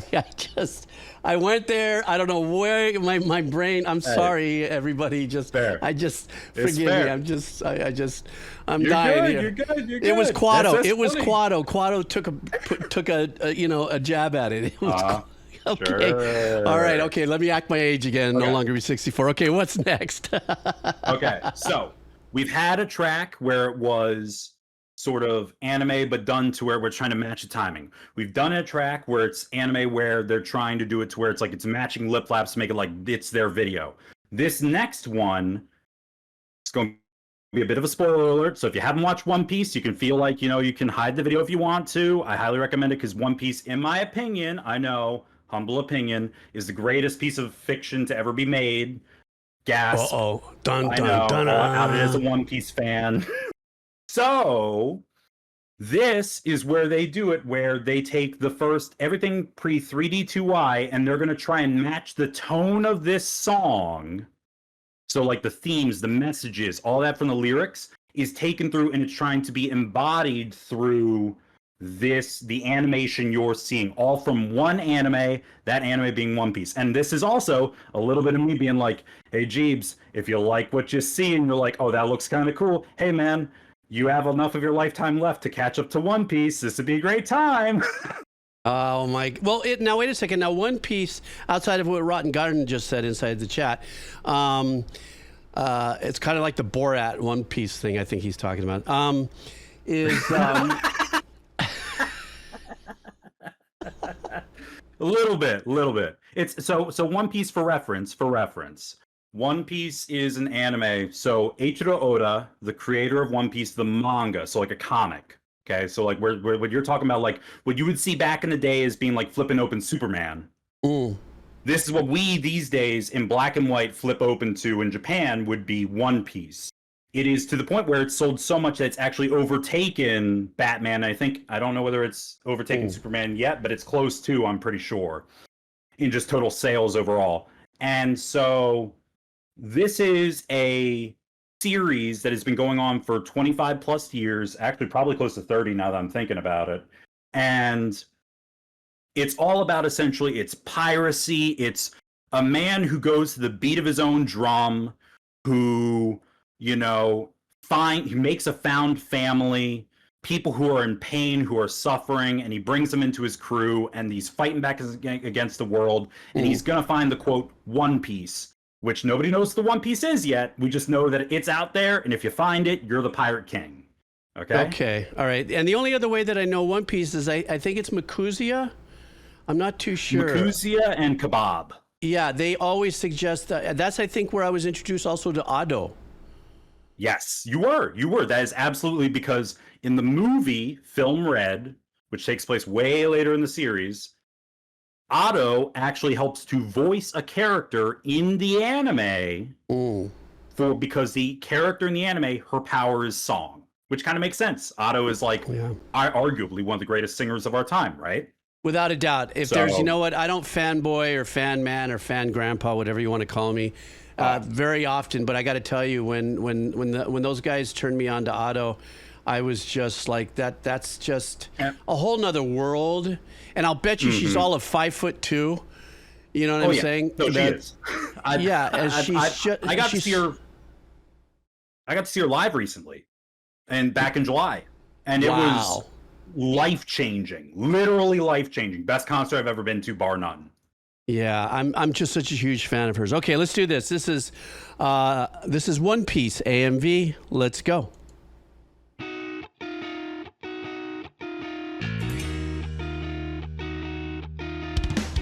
On the south by the fire, son, and the morning will come soon. I'll tell you stories of a better time in a place that we once knew. Before we packed our bags and left all this behind us in the dust, we had a place that we could call home in a life no one could touch. Don't hold me up now, I can stand my own ground. I don't need your help now, you won't let me down, down, down. Don't hold me up now, I can stand my own ground. I don't need your help now, you won't let me down, down, down, down.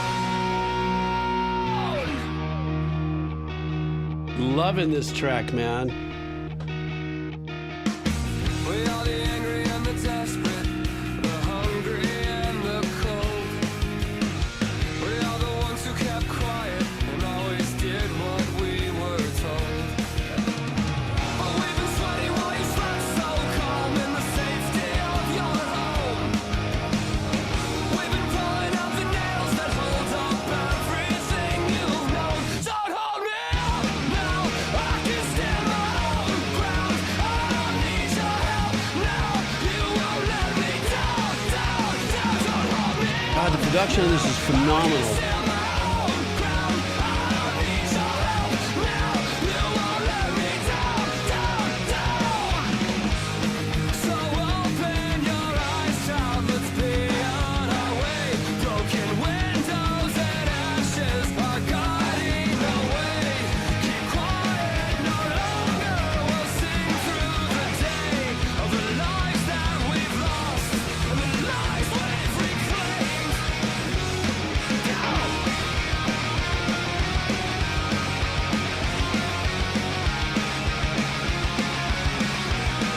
Guys in the chat, gals in the chat, what band is this adjacent to for you?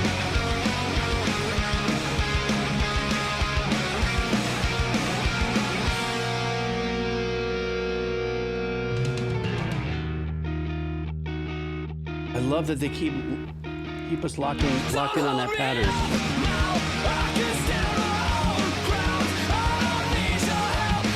Oh, the bass player's rushing right here. Listen to him.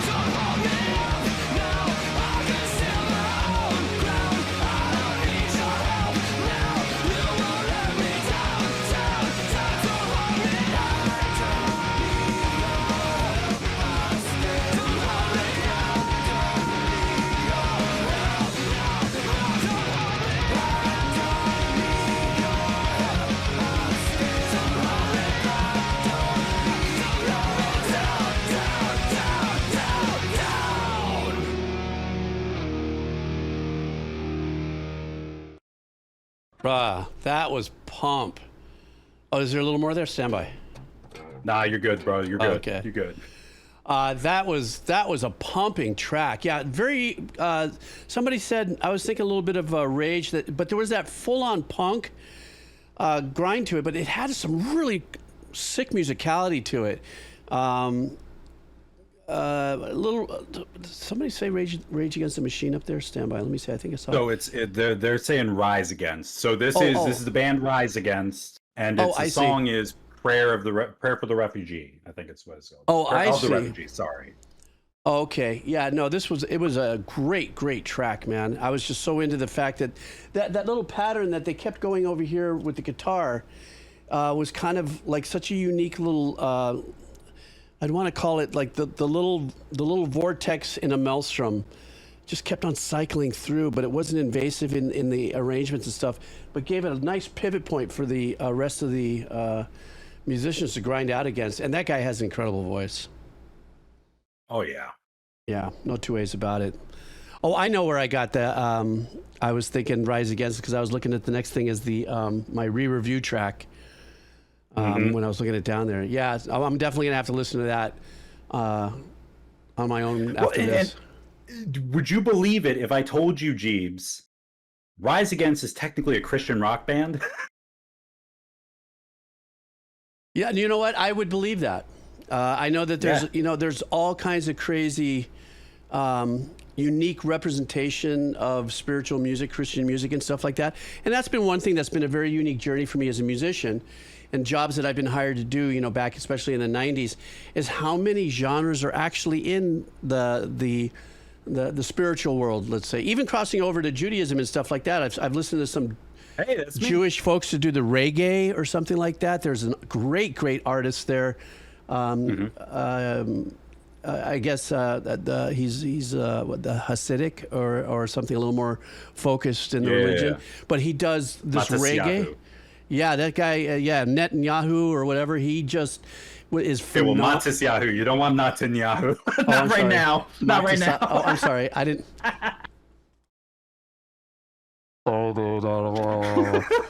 You're good, man. You're good. Trust me. It's grandpa mistakes. It's all Thank you. good. I'm trying to not watch TV and the internet and stuff because it's just so crazy. So I know what's really going on. But you're good. But an incredible. Move it along. Yeah, that person's an incredible artist in that reggae, that roots reggae vibe. But then I've also heard like death metal. Funny enough. Yes. Hip hop. Of course, the very clean sounds, I guess, with what they call the worship music, where they just really nice guitar chords and stuff like that. And I've heard music such as this, but I just think it's very unique that how music can impact spirituality of all different zones. You know what I'm saying? And it doesn't have to be you're like you're singing choirs to an angel or anything. There's such incredible representation to it. Well, like you mentioned, so like Judaism is really interesting. Funny enough, I am a Jew. I know. Haha. Baruch Adonai Melech Haolam, baby. Oi.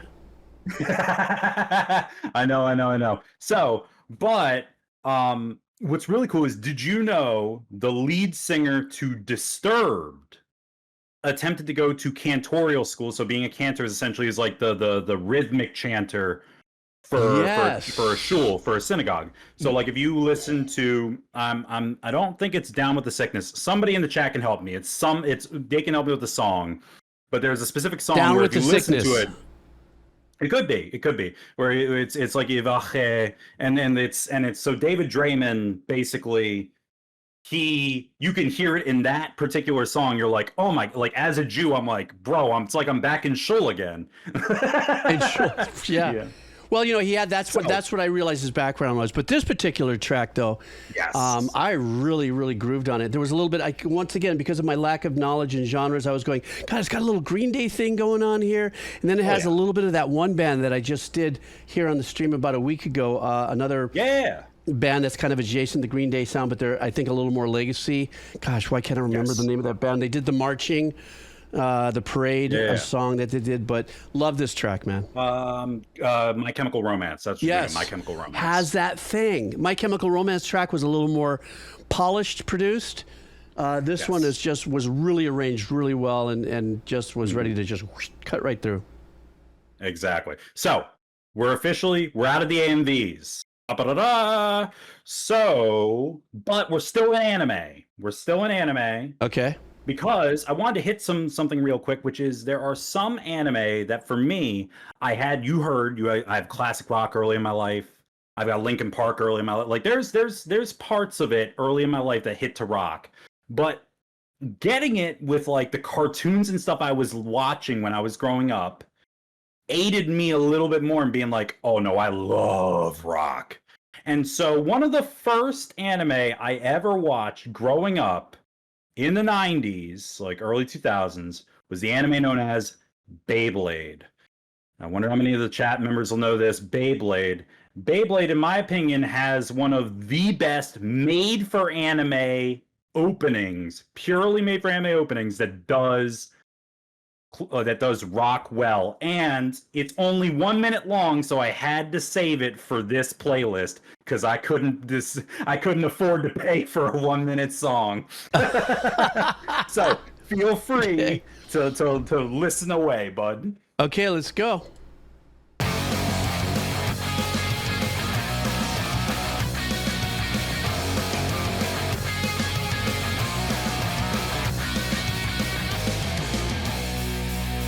Picking up speed, running out of time, going head to head. It's a way of life. You gotta fall down and need ground to get back up again. Let's Beyblade. I love that. Spitting it out at the speed of sound. Gonna rip it up. Now the bet is down with the team with the bang. Our gang is the one that's gonna win. Let's Beyblade. Beyblade.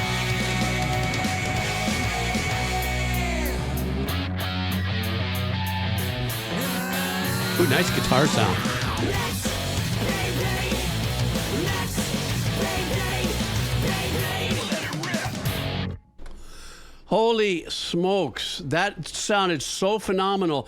But can you guys help me or no, Kaz, you tell me, isn't Beyblade a game or something? Because where I teach, where I teach, we have this thing where we play, we spin kukui nut, with a little bamboo on the top, and you spin it, and it's an old game, traditional game during the Makahiki period for the Native Hawaiian culture.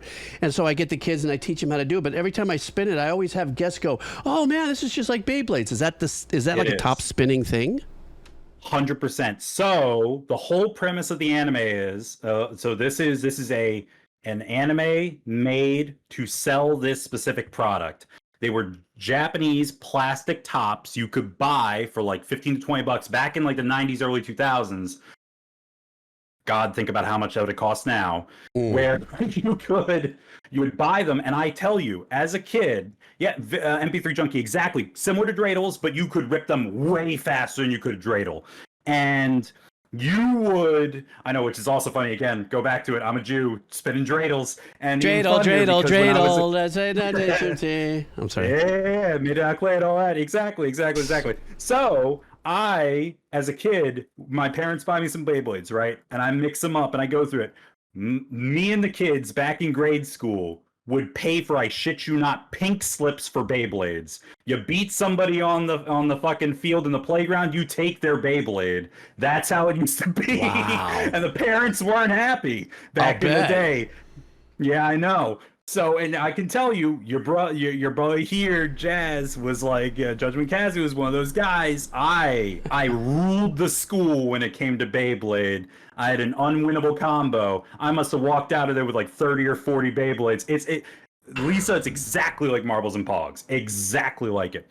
So, but in the anime, the way they had it was, in the middle of the Beyblade, they had these little chips you put in them with little cool animated beasts. Mm-hmm. And so in the anime, they summoned these bit beasts to fight it out, and the one whose bit beast won, their Beyblade stopped spinning in the anime. Now, obviously, in real life, that's not how it goes, but like, we're kids and we're dumb kids, and we think we're like, oh yeah, my bit beast is better than your bit beast, and all that. And so we're in the streets putting down our plastic little dish that we can shoot our Beyblades into. Yeah, rotten. Exactly. It was no joke back in the day. Like, it was real deal. Really? I was reading Rotten's comment. I'm like, bruh. Yeah, no, it was like Pokemon cards video games in the form of like GBA cartridges and stuff like that, and Beyblades were like the currency when I was in grade school. That was the shit.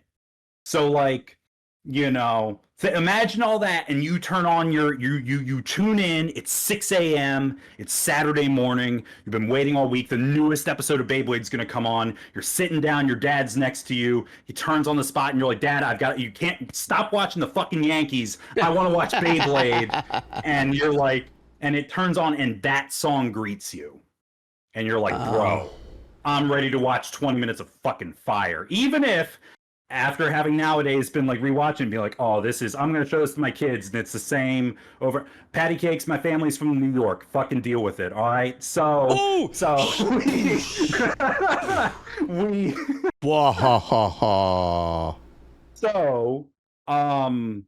even though it's one of those things where like the anime was super repetitious, you would see the same scenes over and over again. I was hyped the whole way through. It got me through it. I loved it. And along those same lines, we're going to keep going through, unless you got more comments. Jeeves, you got more comments on this, or did you? No. Hang on. Now it's my turn to take a half a second break. I hate to stop you in your little thing, but stand by it. My daughter's calling me. Go. I got you, man. I got you. I'll cover chat. How's it going, guys? How's it going? I reckon Kaz gets more animated than I do about stuff. I want to see that energy in the pit, bud. Oh, brother. I've never gotten into a pit. I've never gotten into a fucking pit, but I'll tell you. There have been a couple of concerts. So, like, I've seen Otto, I've seen System, I've seen Rage. System was lucky. System, they didn't get to make it to a concert, so they sort of pulled over. I gotta find my phone. Oh, I'm not gonna. MP3, come on, man. Come on. I just put 140K. Oh, bro, B, you and me, I tell you, B, you fly me out. You fly me out to see some Pendulum with you. Brother, we're making a whole fucking weekend of it. Guaranteed. Oh, rotten. Oh, brother, Skippy. Bakugan, bro. Bakugan was good. You know what was better? Does anybody remember fucking Beat 'em On? Bro, fucking plastic marble shooting ass motherfuckers. Oh my god, dude, I had a Beat 'em On set to fucking kill a man. I literally almost shot a man's eye out. Oh, well, hey, Rotten. You're going to be excited for my next song. Maybe you'll notice something. Hey, you never know. You never know. Shit. Look, man. Hey. How often do I get to be on front of like a fucking Twitch chat like this, yeah? Huh? I'm back. Goddamn fucking wonderful, ain't it? Oh, shit. Here's the guy back. Hey, I'm what's back up, at it. Don't worry. I'm going to go. I'm scrolling through the chat now. I'm scrolling through what the hell are you guys lighting up on my asshole? Hey. I didn't bash you. We were just talking because B was talking about me getting in the pit with her. And look, I think you and me could get in the fucking pit. I mean, I think all three of us could get in the fucking pit together. You know what I mean? Not me. Square says, I think I should stream. Hey, look, I'm considering it. Maybe in the future. All right. Nothing out the window. Yeah. But... I think you got it though, bro. I think, if you get down to it, I think you definitely have the Shaka Doobie's personality for it. Your laugh is kind of like you got that Richard Dreyfuss laugh going on, doesn't he, guys? It's kind of like that Richard Dreyfuss. Really? Yeah. I've never heard Richard Dreyfuss. I've always heard the Joker. No, if you listen to that laugh, man, that's like full on Richard Dreyfuss. That's for us old farts who would know who Richard Dreyfuss is, but. No, so that was the hospital, actually, but not because of my daughter. But because some new tests came in that I took. I don't want to read them until later. Let's not talk about that. All right, let's move on to another song. Just yet. Yeah, not yet. Okay, I want to stay happy through the rest of this stream. All right, go ahead. Yeah. Okay, so staying in my childhood, right? I know, awful, right? Kids being abused. No, but like so as a kid. You know how I think every kid's got like that CD, that fucking cassette that like you listen to and it's like that's your cassette. You'll play it until it's all run through. Mm-hmm. When I was growing up, the anime, like the cartoon that got me, like my parents were like, bro, oh, B, I wish I didn't have a fucking nap today. I goddamn wish I had a nap today. So what would happen is as a kid, my parents got me Digimon the movie 2000. Now, to set the scene, Digimon the movie 2000 is not a movie at all. It is, in Japan, they had 3 TV specials air throughout the lifetime of Digimon before Digimon Adventure 1 and Digimon Adventure 2. And they compiled all those TV specials, all 3 of them, and put them into one movie. My ass sat down as a kid and would watch that on repeat for an hour and a half every day, constantly, again and again and again and again and again. And so, one of the 2 tracks that I got as soon as I could, I bought the iTunes version of this album for this movie so I could have these 2 songs, one of which I won't share today. I'll share it at a later date. But the one I'm sharing today is Jason Gochin's Here We Go. All right, guys. Here we go. Take Jason Gochin's Here We Go, 2021 remastered. Digimon, the movie 2000. Hey,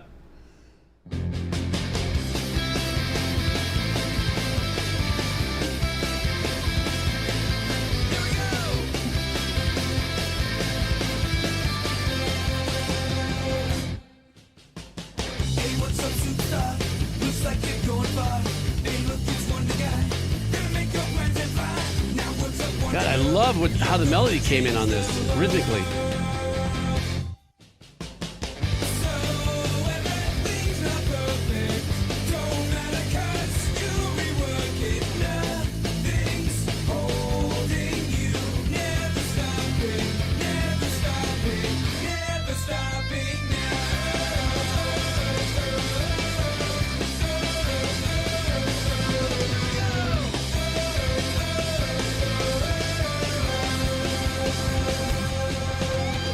Hey, what's up, Dynamite? Taking off on a new flight. Stepping up to number 1. And won't back off until it's going through like great fire. You're gonna be the next fly. So everything is crazy. Don't matter 'cause nothing's phasing you. Get through it. Never stopping, never stopping.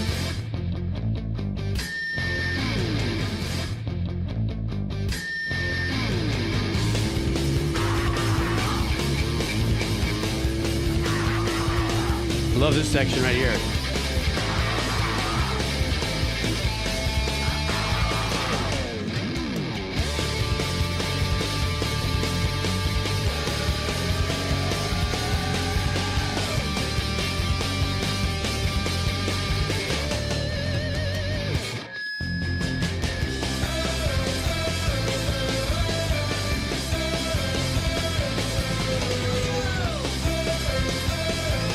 There's something behind it instrumentally, the vocals. I don't know if that's a single guitar. Maybe it's a lingle, and I don't know it. What the fuck can that?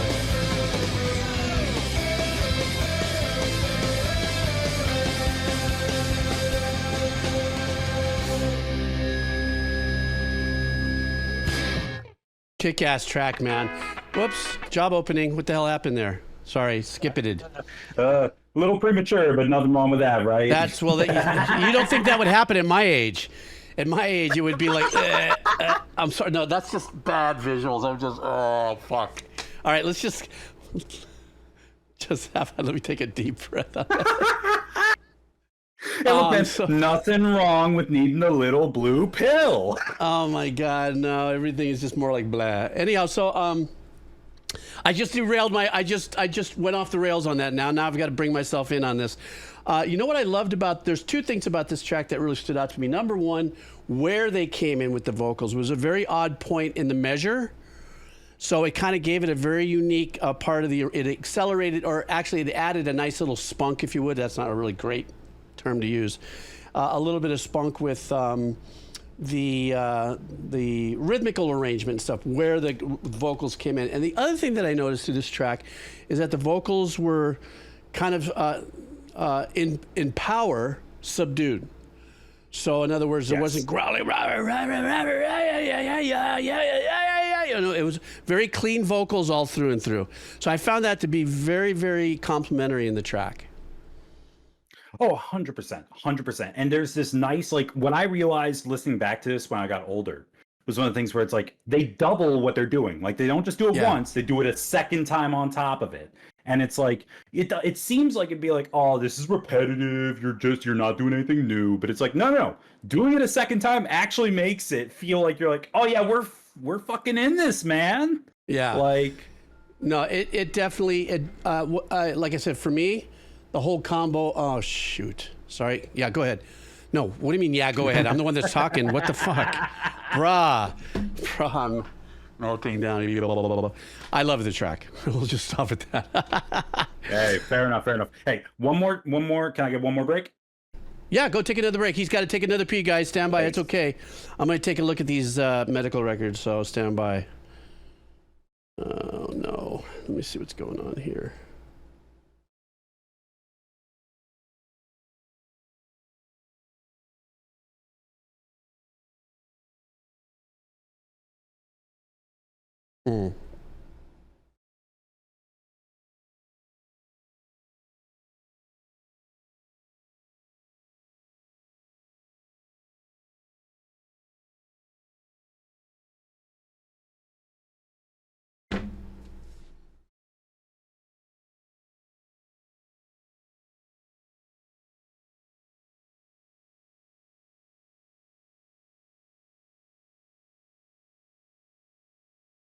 All right, it is what it is.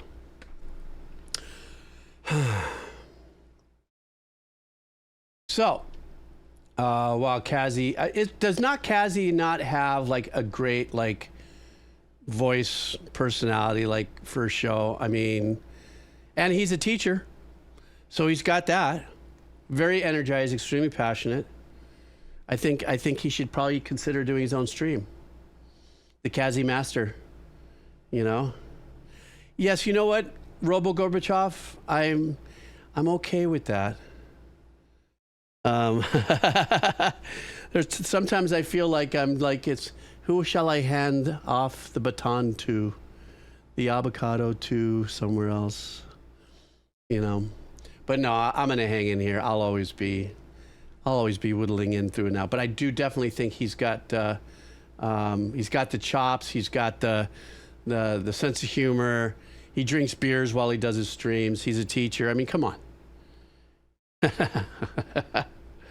So, you know. I think we only have a couple songs to do, too. Yeah, this has ended up... Yeah, this has definitely ended up being longer than the other ones. But, of course, don't forget all my technical mishaps. And then pee breaks. I'm reading the chat. Are we getting fucking sappy here? No. No, I was saying that like you're really good at, you know, the way you sound and all that, and you got a really good personality. The teacher thing. I said, if I ever passed the baton from the avocado show, I'd say, hey, you know, that's what we were talking about. So that means the world to me, man. Genuinely. So hearts out to you, brother. Thanks, bro. B. Hey, B. We're talking 5 beers straight, 3 dark and stormies. We're having one of which is a double. We're having a great time. Can you tell I'm that far in?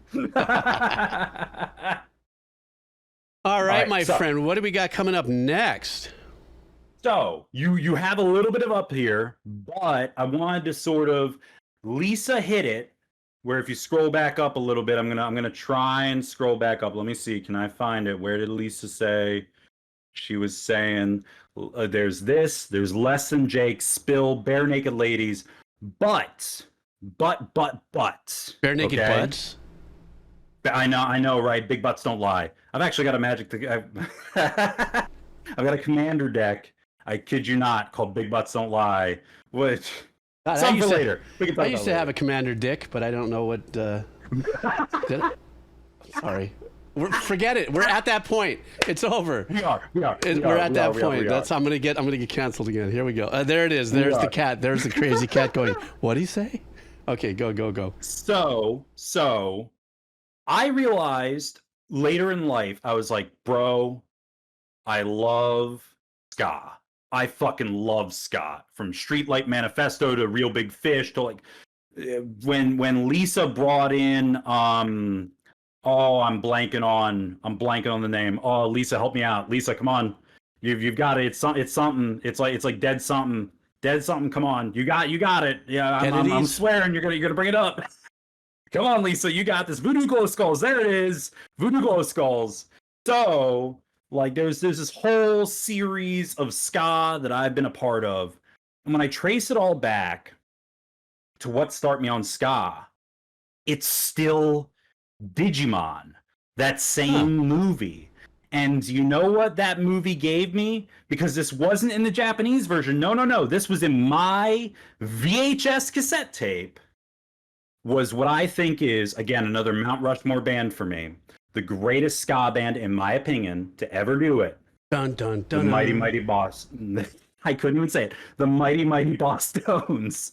And right. in particular, the impression that I get. And while this track in particular, I think, is one of the most uplifting, great tracks I've ever got, I want to also preface this. I then later realized in life I had listened to this band before. My family has a history of dementia, Alzheimer's, and brain tumors. And every year we go out in Maryland, and there's a fund that helps those with those diseases called the Race for Hope. It's a 5K run, and every year for 25 plus years, we have been walking, running, or going the full distance for it. And at the end of the race, when you get to the end, they play the song Let's Face It off the same album by the Mighty Boss Tones. And so this song in particular, impression that I get, has become, in my opinion, the best ska song I've ever heard. And I hope it hits the same way it does for me as it does for you. All right, let's go. This is the Mighty Boss Tones, the impression that I got official music video. Let's go.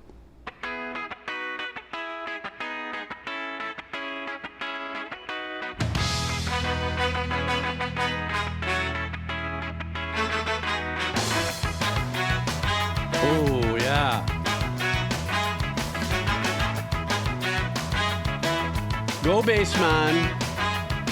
Have you ever been close to tragedy or been close to folks who have? Have you ever felt the pain so powerful, so heavy you collapse? No, well, I never had to. Oh, yeah. But I know someone who has, which makes me wonder if I could. It makes me wonder if I never had to knock on wood. And I'm glad I haven't yet, because I'm sure it isn't good. That's the impression that I get.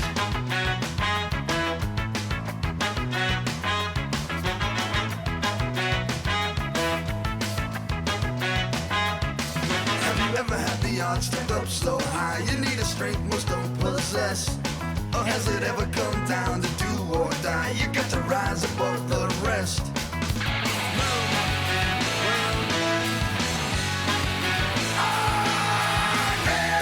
Sorry, I moved my mouse around there.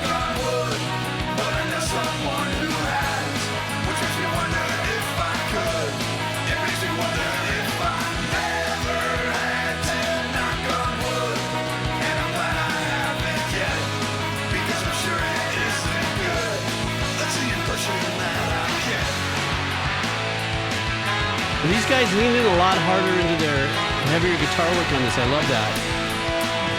I'm not a coward, I've just never been tested. I'd like to think that if I was, I would pass. Look at the tested and think there before the grace go on. Might be a coward, I'm afraid of what I might find out. Never had to knock on wood, but I know someone who has, which makes me wonder if I could.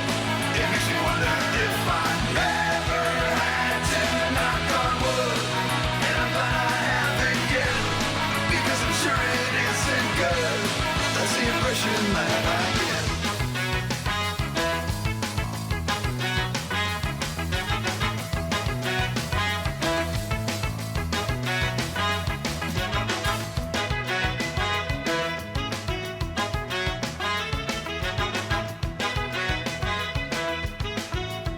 What a great track, man. This was probably... I better knock on wood, 'cause I know someone who Oh, I thought it was fading. Which makes me wonder if I could.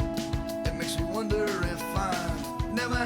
I better knock on wood, cause I'm sure it isn't good. And I'm glad I haven't yet. That's the impression that I get. What a great track. Everything, all production, the video, the whole thing. But one of the things, first of all, this was probably one of the most cleanest in production and ska work that I heard, with the musicians being spot on, tighter than a squirrel's ear. But what I said earlier, and we had a new guest actually pop in a little earlier and shared his aloha, Haggernut sucks. Whoops. I don't know how to say your name, sir. Well, that was his name. I don't know. That was it.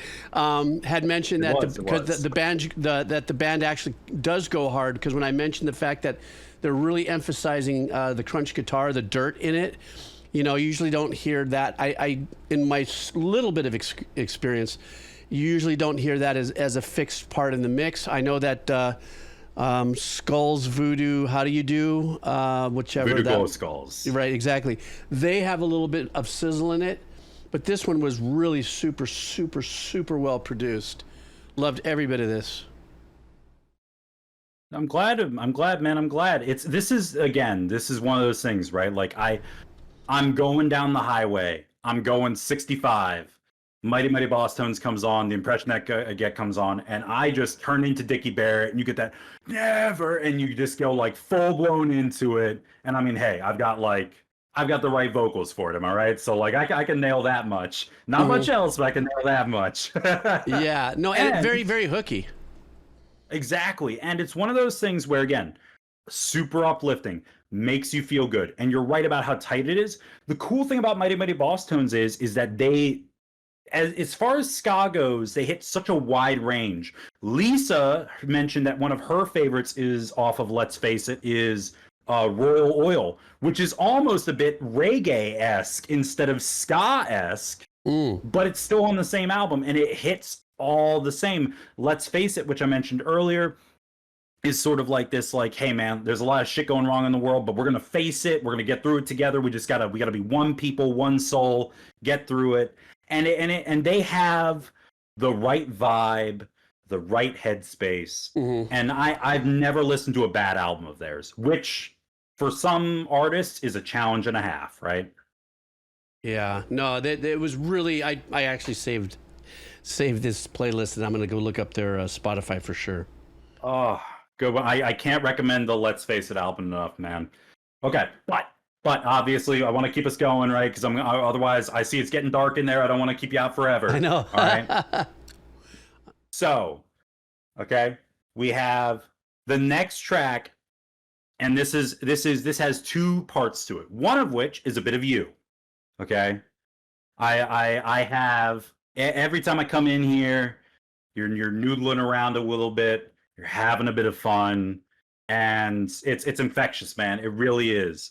And I got this back in the day when I was in my mid-teens, and we're talking like the roughest of rough times. I had a teacher come my way. And again, this shouldn't dox me, but a Miss Eakins, if you're out there, if for some reason you hear it, turned my life around from where I was at. She took me and 11 other boys, same age as me, and took us cross country through 37 states all the way up to Alaska.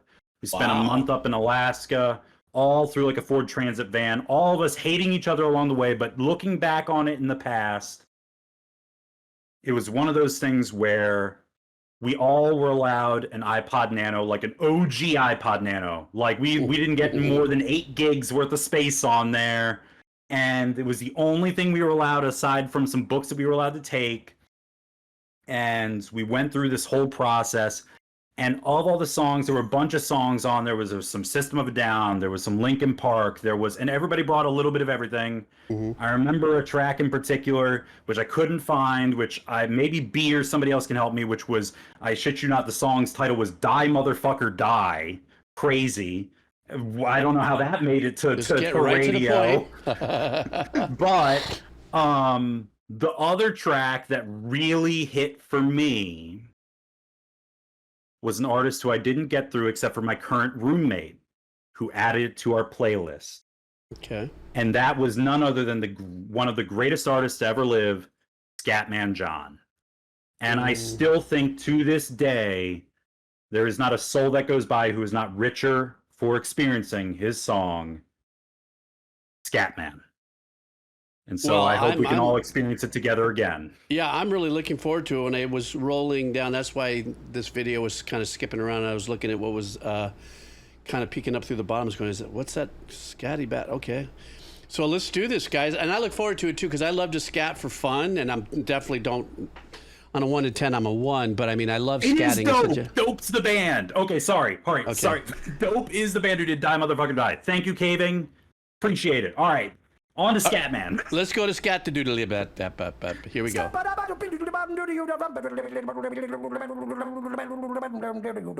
I'm a scat man.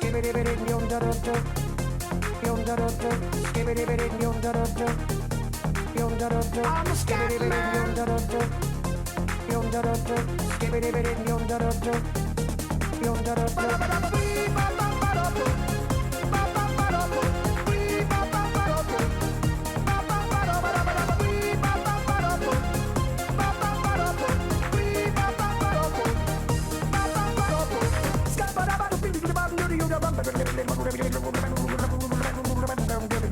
Wow. Everybody stutters one way or the other, so check out my message to you. As a matter of fact, I don't let nothing hold you back. If the Scatman can do it, so can you. Everybody's saying that the Scatman stutters but does and never stutter when he sings. But what you don't know, I'm gonna tell you right now that the stutter and the scat is the same thing. Yo, I'm the Scatman. Where's the Scatman? I'm the Scatman. Why should we be pleasing any politician reasons who would try to cheat the seasons if they could? The state of the condition insults my intuition and it only makes me crazy and a heart like wood. Everybody stutters one way or the other, so check out my message to you. As a matter of fact, don't let nothing hold you back. If the Scatman can do it, brother, so can you. I'm the Scatman.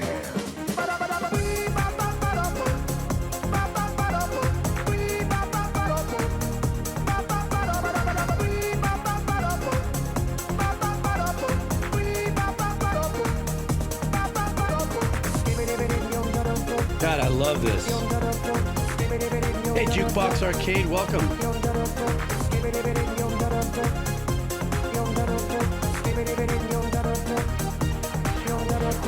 Everybody stutters one way or the other, so check out my message to you. As a matter of fact, I don't let nothing hold you back. If the Scatman can do it, so can you. I hear you all ask out the meaning of scat, well, I'm the professor and all I can tell you is why you're still sleeping, the saints are still weeping, because things you call dead haven't yet had the chance to be born. I'm the Scatman.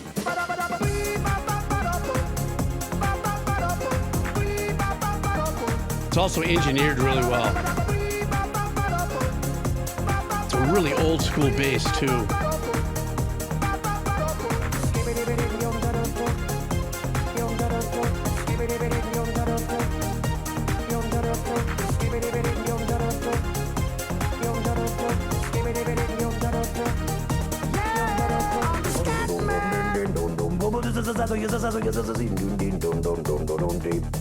Where's the Scatman?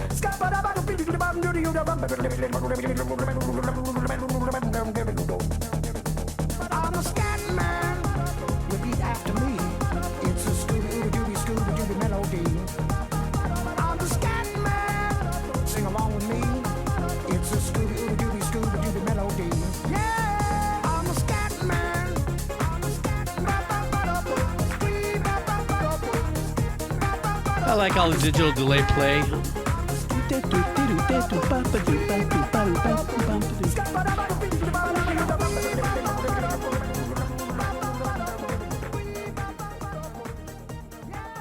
That's an intoxicating, buzzy track, man. I really love it, and I love the performance of. Now, is this the artist that I'm looking at with the mustache, or Yes. is this? Oh, it is. Okay, It so is indeed. That is Scatman John. so he's been around for a minute doing this, apparently. He has. He's currently deceased. God rest his soul. Oh. I believe lost the battle to cancer. But I can speak to this, and obviously you can finish your review afterwards. But I feel like it's worth sharing. Okay, that this man worldwide is someone who still touches hearts to these days when we consider someone who takes what feels like a disability to some, a handicap to some, something that they should be shy about or put back on. I have a student currently. Oh yeah, you were mentioning stuttering, right? Yep. And he has a stutter. He has a bad stutter. Scatman John had a bad stutter, and he turned it into his music. And I introduced a student of mine who has a stutter, who is afraid to go ahead and answer questions in class to this music. And it's one of those things where since then, they came back to class. They gave me a hug, and when I called on them in class, they not only answered, they stuttered through it, and they got through it. And not a single person in my classroom, I mean, they saw me, I would have ripped their fucking head off if they did. I believe it. But they all let them go through it, and the smile on their face you should have seen. And I think there's something to be said about the power of music and somebody who can take that and just make that, even post-mortem, can have that amount of an impact. You know what I mean? Oh, sure. Well, I mean, it was an extraordinary performance. I love the backing track. The way the tracks were produced were really, really super. Gave him more than enough space to be as rhythmically eclectic, if you would, with his scatting patterns. Obviously, when he's singing his lyrics, he settles into a particular pattern. But that kind of stuff is really, really super difficult to do. I mean, especially he was going something like that.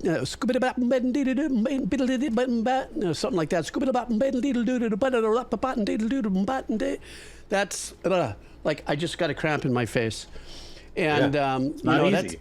It's not easy, and there's been a few times that I've dicked around with scatting here with us and having fun. And there's a part of me, because I am a little gun shy, and just where I'm at, I thought, God, wouldn't that be really funny to do like a scatting track over the ukulele or something, you know what I mean? And, but this is really motivating, and I love that. And the fact that, like you said, post-mortem, not only, artists like this gentleman, but many other artists also have such a long-lasting impact. That's where I surrender to YouTube. With whatever all kinds of stuff happens on YouTube, creator stuff, blah, blah, blah.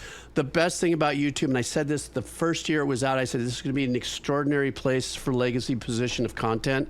So when people pass away, the world as a whole gets access to it, and this, it sounds like this is one of those, precedent-setting artists there. But I love the track, and scatting is frickin' difficult. He killed it. Absolutely. And it's one of those things where it's like, and it's always worth watching. If you ever have the time, try and look up some of his live work. He'll do the same song. He never scats the same way twice. It would almost be impossible to. I mean, but probably for two reasons. One is you got to remember when you're going that, you're coming from right here and it's coming out. To remember exactly what it would be absolute nightmare. But I'll bet you, like you said, each one of his performances are probably going to be fairly unique. Exactly. And he even talked about how it's like he could spin, like he starts stuttering and he would turn it into a scat and then keep going with when he was talking. And you could see it in interviews too. He would make it work, and it's very impressive. But all right, so I want to give you an option, Jeebs. I want to give you an option. So next track, obviously, there's a potential for this to be a last one. We'll talk, right? But Big Butt doesn't lie. The track on YouTube, this is from the actual artist, but on YouTube, it's very compressed together. So I'm going to give you an option. We can listen to what's in YouTube, or I can send you the link to it on Spotify where all those different parts are pulled a little bit further apart, and it's not going to have that Phil Spector wall of sound to it. I would right now, because my Spotify integration with this just is not working for shit. For some reason, I do have the Spotify app, but every time somebody sends me links and stuff like that, there's something glitchy that's going on there, and I actually have to call in Snake to help me maybe kind of tweak that. So I don't know if I did something wrong. So shake the snake, man. Hey, nothing wrong with that. Hey, I figured I would offer it as an option, if nothing else. Thank you. So this next track is by Camellia. Hey, do you remember Camellia? You remember the speed core song I sent you? Yeah, freaked out a little while ago. Yeah. So he brought a friend. He brought his artist friend USAO. There's two of them now. What could they possibly do together? Well, let's find out. What do you say? Let's go. You ready? Yeah. Here we go. He brought Moblius.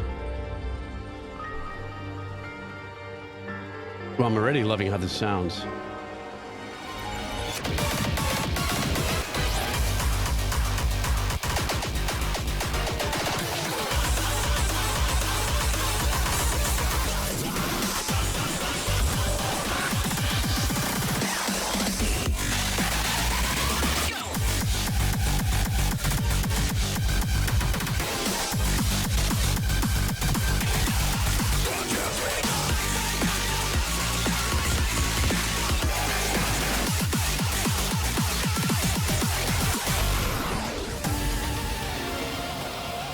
Wow.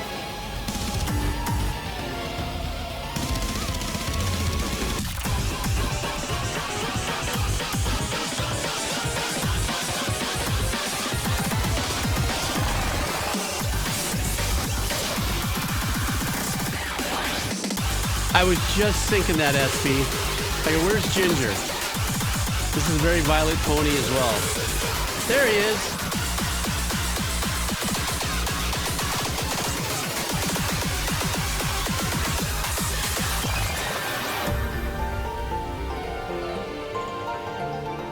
Wow.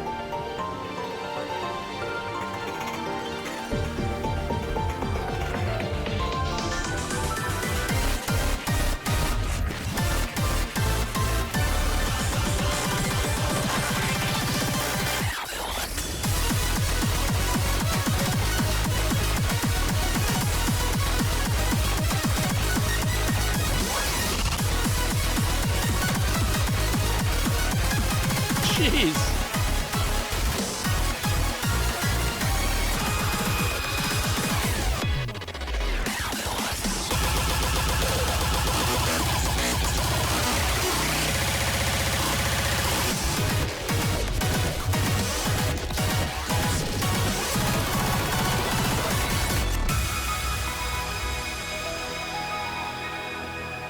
Wow.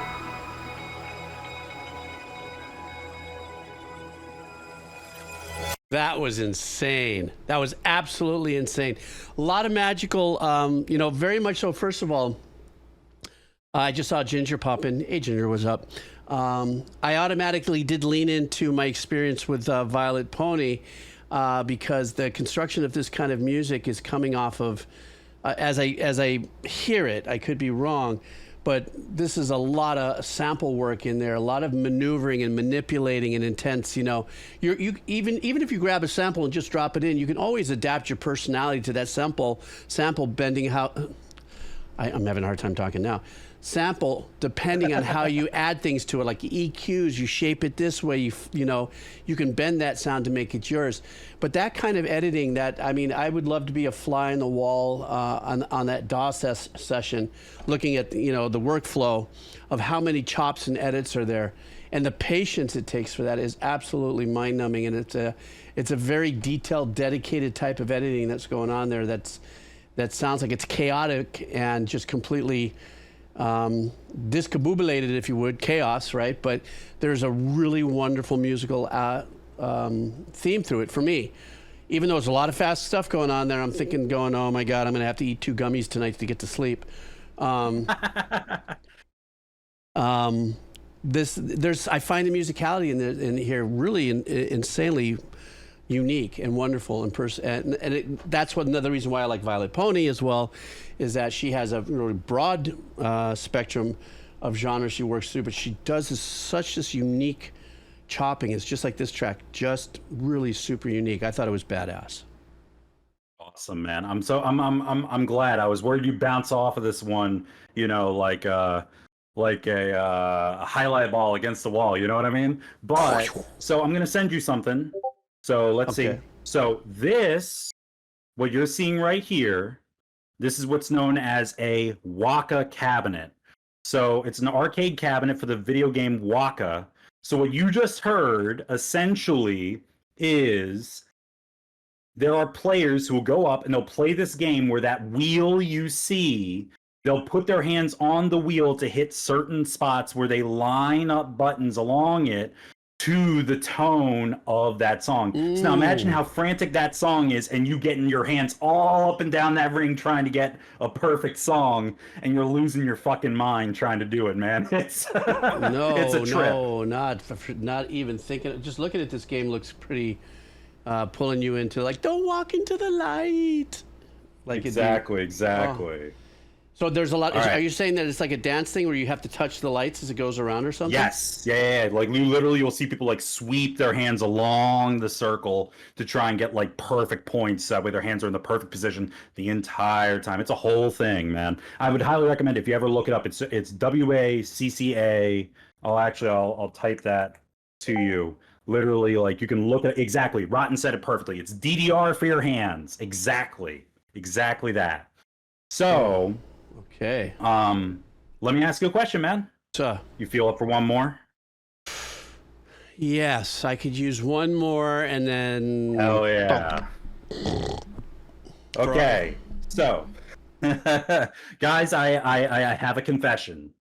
All right, I have a confession. We've been over my hour.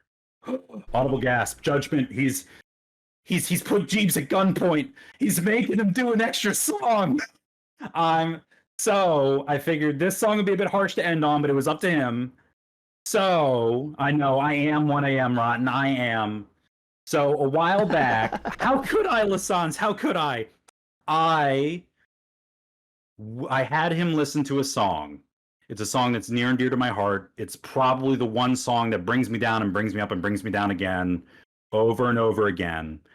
And I've seen how Jeebs loved it. And when Jeebs listened to this song originally on his stream, it was one of my favorite moments I've ever had for him.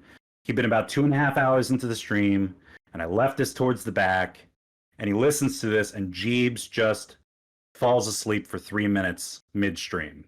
And it's the only time since I've been here. It's the only time since I've been here that he's ever fallen asleep on stream. And unfortunately, the VOD is lost to history. I can't find it. It's not on Odyssey. It's not on YouTube.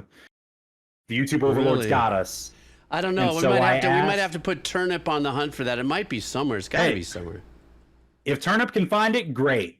But I figured I would ask, Jeebs, on this night of nights, would you be willing to listen to once more Taishi's Unterhimmel one more time? All right, I'll give it an Unterfunter. So let me just, what I'll do is I'll set my alarm on my cell phone. No, I'm kidding. All right, so. All right, guys, so we're going to listen to Hurtin Ferntin. This is called, what's this again? Can you say the name again? Unterhimmel. Basically German for the underworld. Okay. So Tashi Unterhimmel. We're going to be doing this, guys. It's a 12-minute track. Apparently, I fell asleep at some point here. I think, wait a second. Hang on. I got to prep for this. Just give me a second. You got it, man. Take as much time as you need. I'm here. Guys, how you feeling so far? You enjoying this? We feeling like we're landing this plane? I know that last track was a lot, so I'm gonna bring it down and bring it back up and bring it down again. Oh, he's dimming the lights. Oh, brother. Okay, so these are like when I lay back in my old man lounge chair and I want to get into vibes. This is a very soft, cushy, smooshy. Oh, wait a minute, I've got my headsets on. A very soft, cushy, smooshy kind of. Oh, yeah. Yeah, man. Perfect. I was going to say, man, after all that, just close your eyes. Just let it wash over you, brother. All right, here we go. Oh, shit, where am I? No. Oh, shit. No. Okay, I put it on too early. Start the track first. Maybe start the track first. Such a knob. Okay, here we go. Oh, definitely new emote, Patty. Definitely new emote.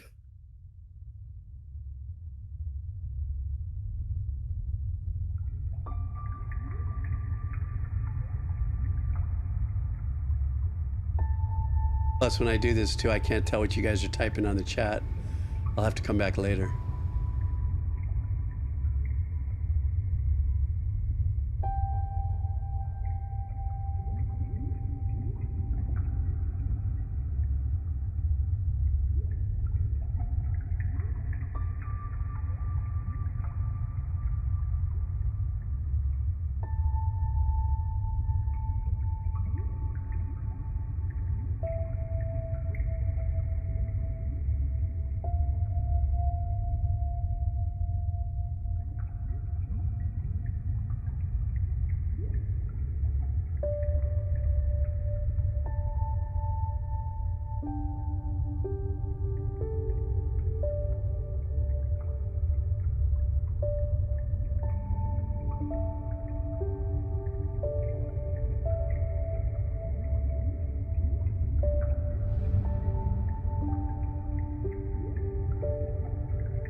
I wasn't going to make it if I kept that on there.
What the frickin'?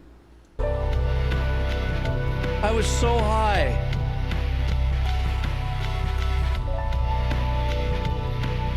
I touched something. It's always been my life story. I touch something, it all goes to pot.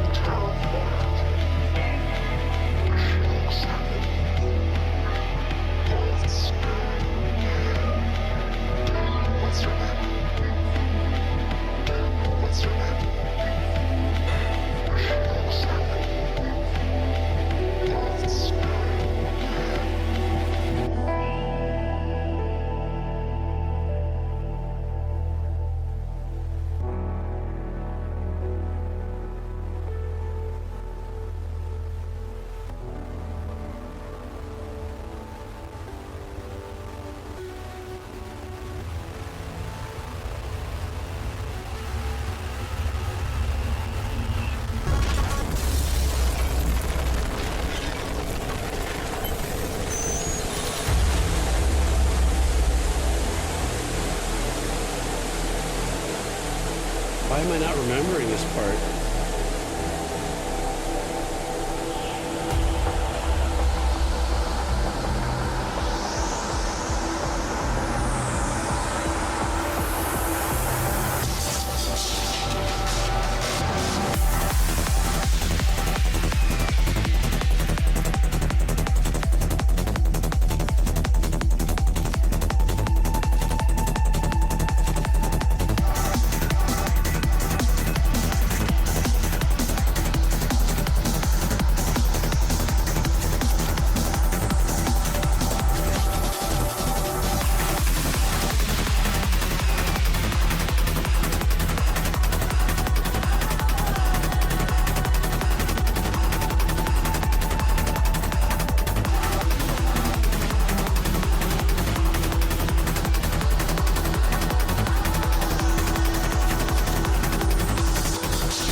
Arpeggiation with the harp. It's almost like looking at it like that fireworks section that popped off with everything going. This is almost like the little sparkles coming down from a giant blowout of a firework. It's that vibe right there.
What a great way to end this stream.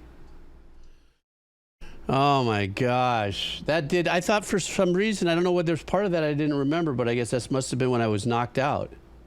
Oh, for sure. 100% you were. I think if memory serves, and again, I haven't seen the stream in a bit, I think that breath that was like, is what brought you back into it. You're like, oh shit, I'm awake. Like, I need to be streaming.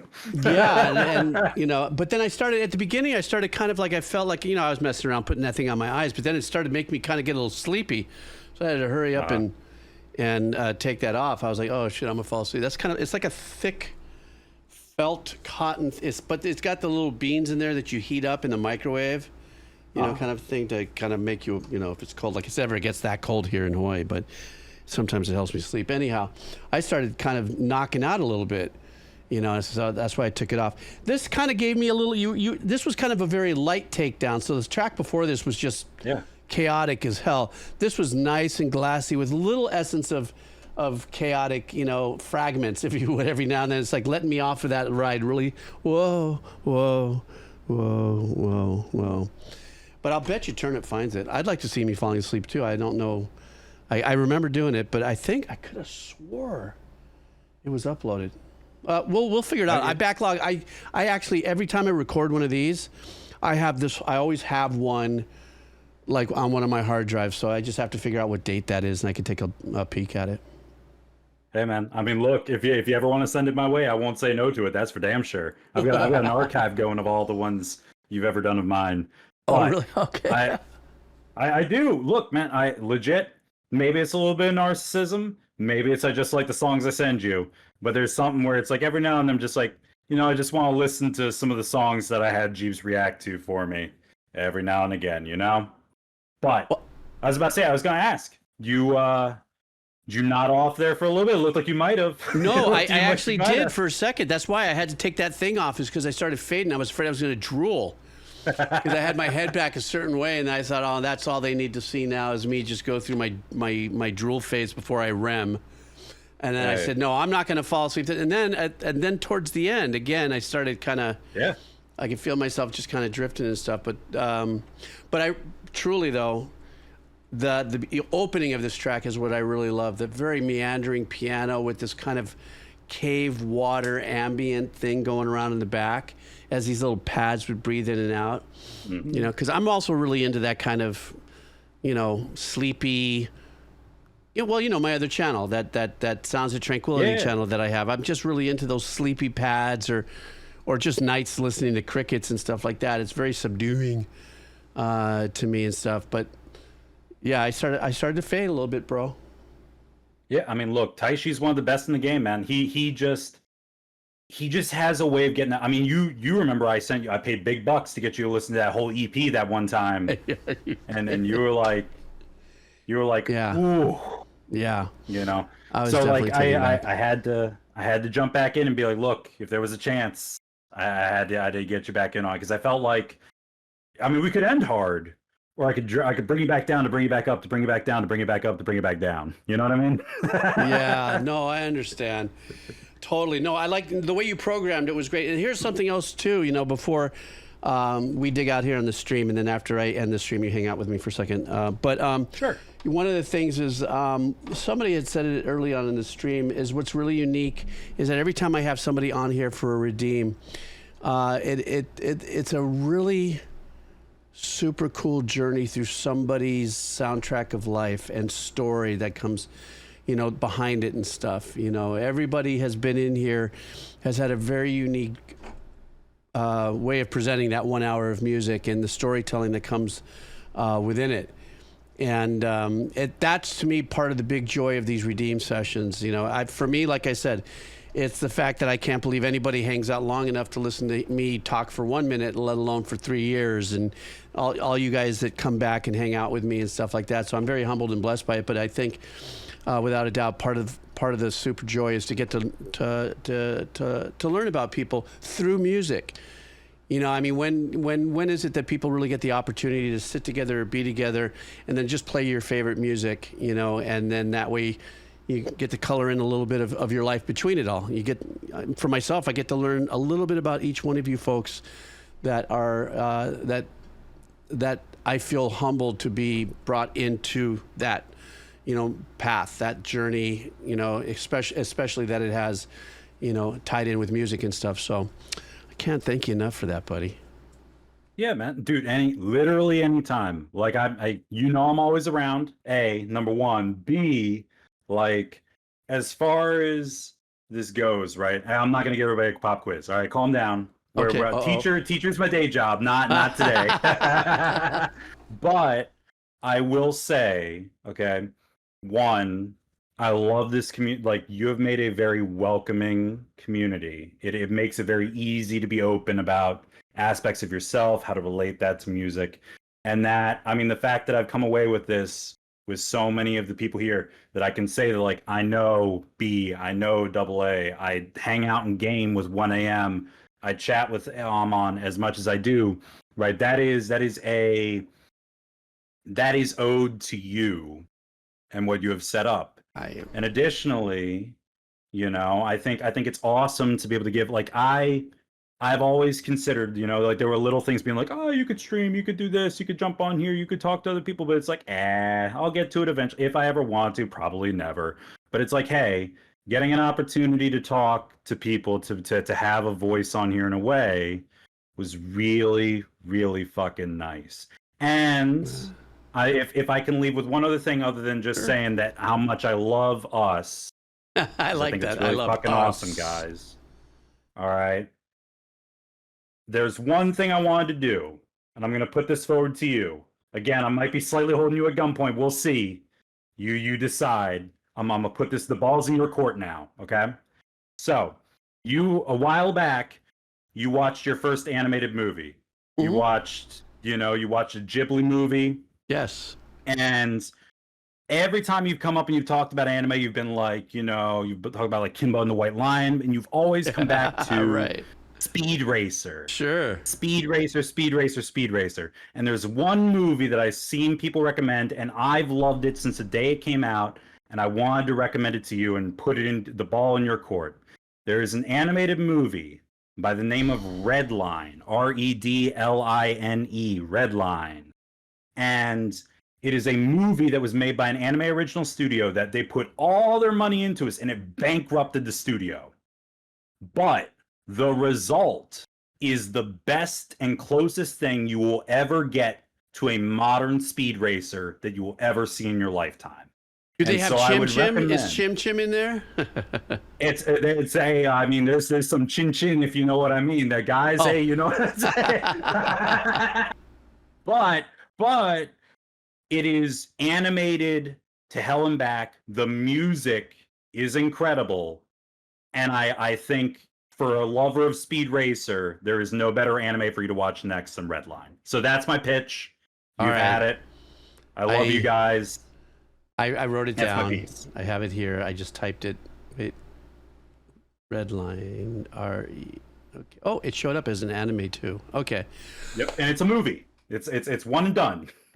One and done. Oh my gosh, this was great. This was long, but it was great. We had a fun. We have every single person I'm speaking with on these redeems. When our personalities are, we all play off of each other and have a great time. I had a great time with you, Kazzy. Thank you so much. Sorry about some of the glitches at the beginning. I'm glad we had a chance to work it out. Thank you. Those were very kind words that you said about the community, and I'm just part of the community. And I know some people say that it kind of orbs around my lunacy and stuff and the things I do here on the channel. But like I said, I just feel pumped that, a handful of people all hang out, or we blow each other up on Minecraft, or, it's a really fun community and stuff. And I hope that one day at some point, before I punt in this world, I'd love to see some of you guys also come out to Hawaii. Roll those quarters, man. Come on out. Take you on a tour of your life. You think I talk a lot here? Wait till I take you around the island. Anyhow, for Kazzy and myself, I'll have Kazzy say one more aloha before we dig out. Thank you guys so much. I'm going to export this at some point in the next couple of days, pop it up on the YouTube channel. I have Turnip is going to be my next one coming up this middle week. After that, I am flush with the redeems, and I'll be able to get back into Cheesy Wheel and Donos. Once again, I appreciate everybody hanging out for the fact I know that there's about 12 people already set up on the Dono forums. I'm so sorry about being delayed in that capacity, but I will be getting into it as soon as possible. So for myself, thank you guys so much for hanging out, and I'll let Kazzy have the last word before I hit the button. Well, first of all, do you think I'm going to hit the right button? I'll send it over to Kazzy right now, but let's see if I have my finger on the right button. Okay, go ahead.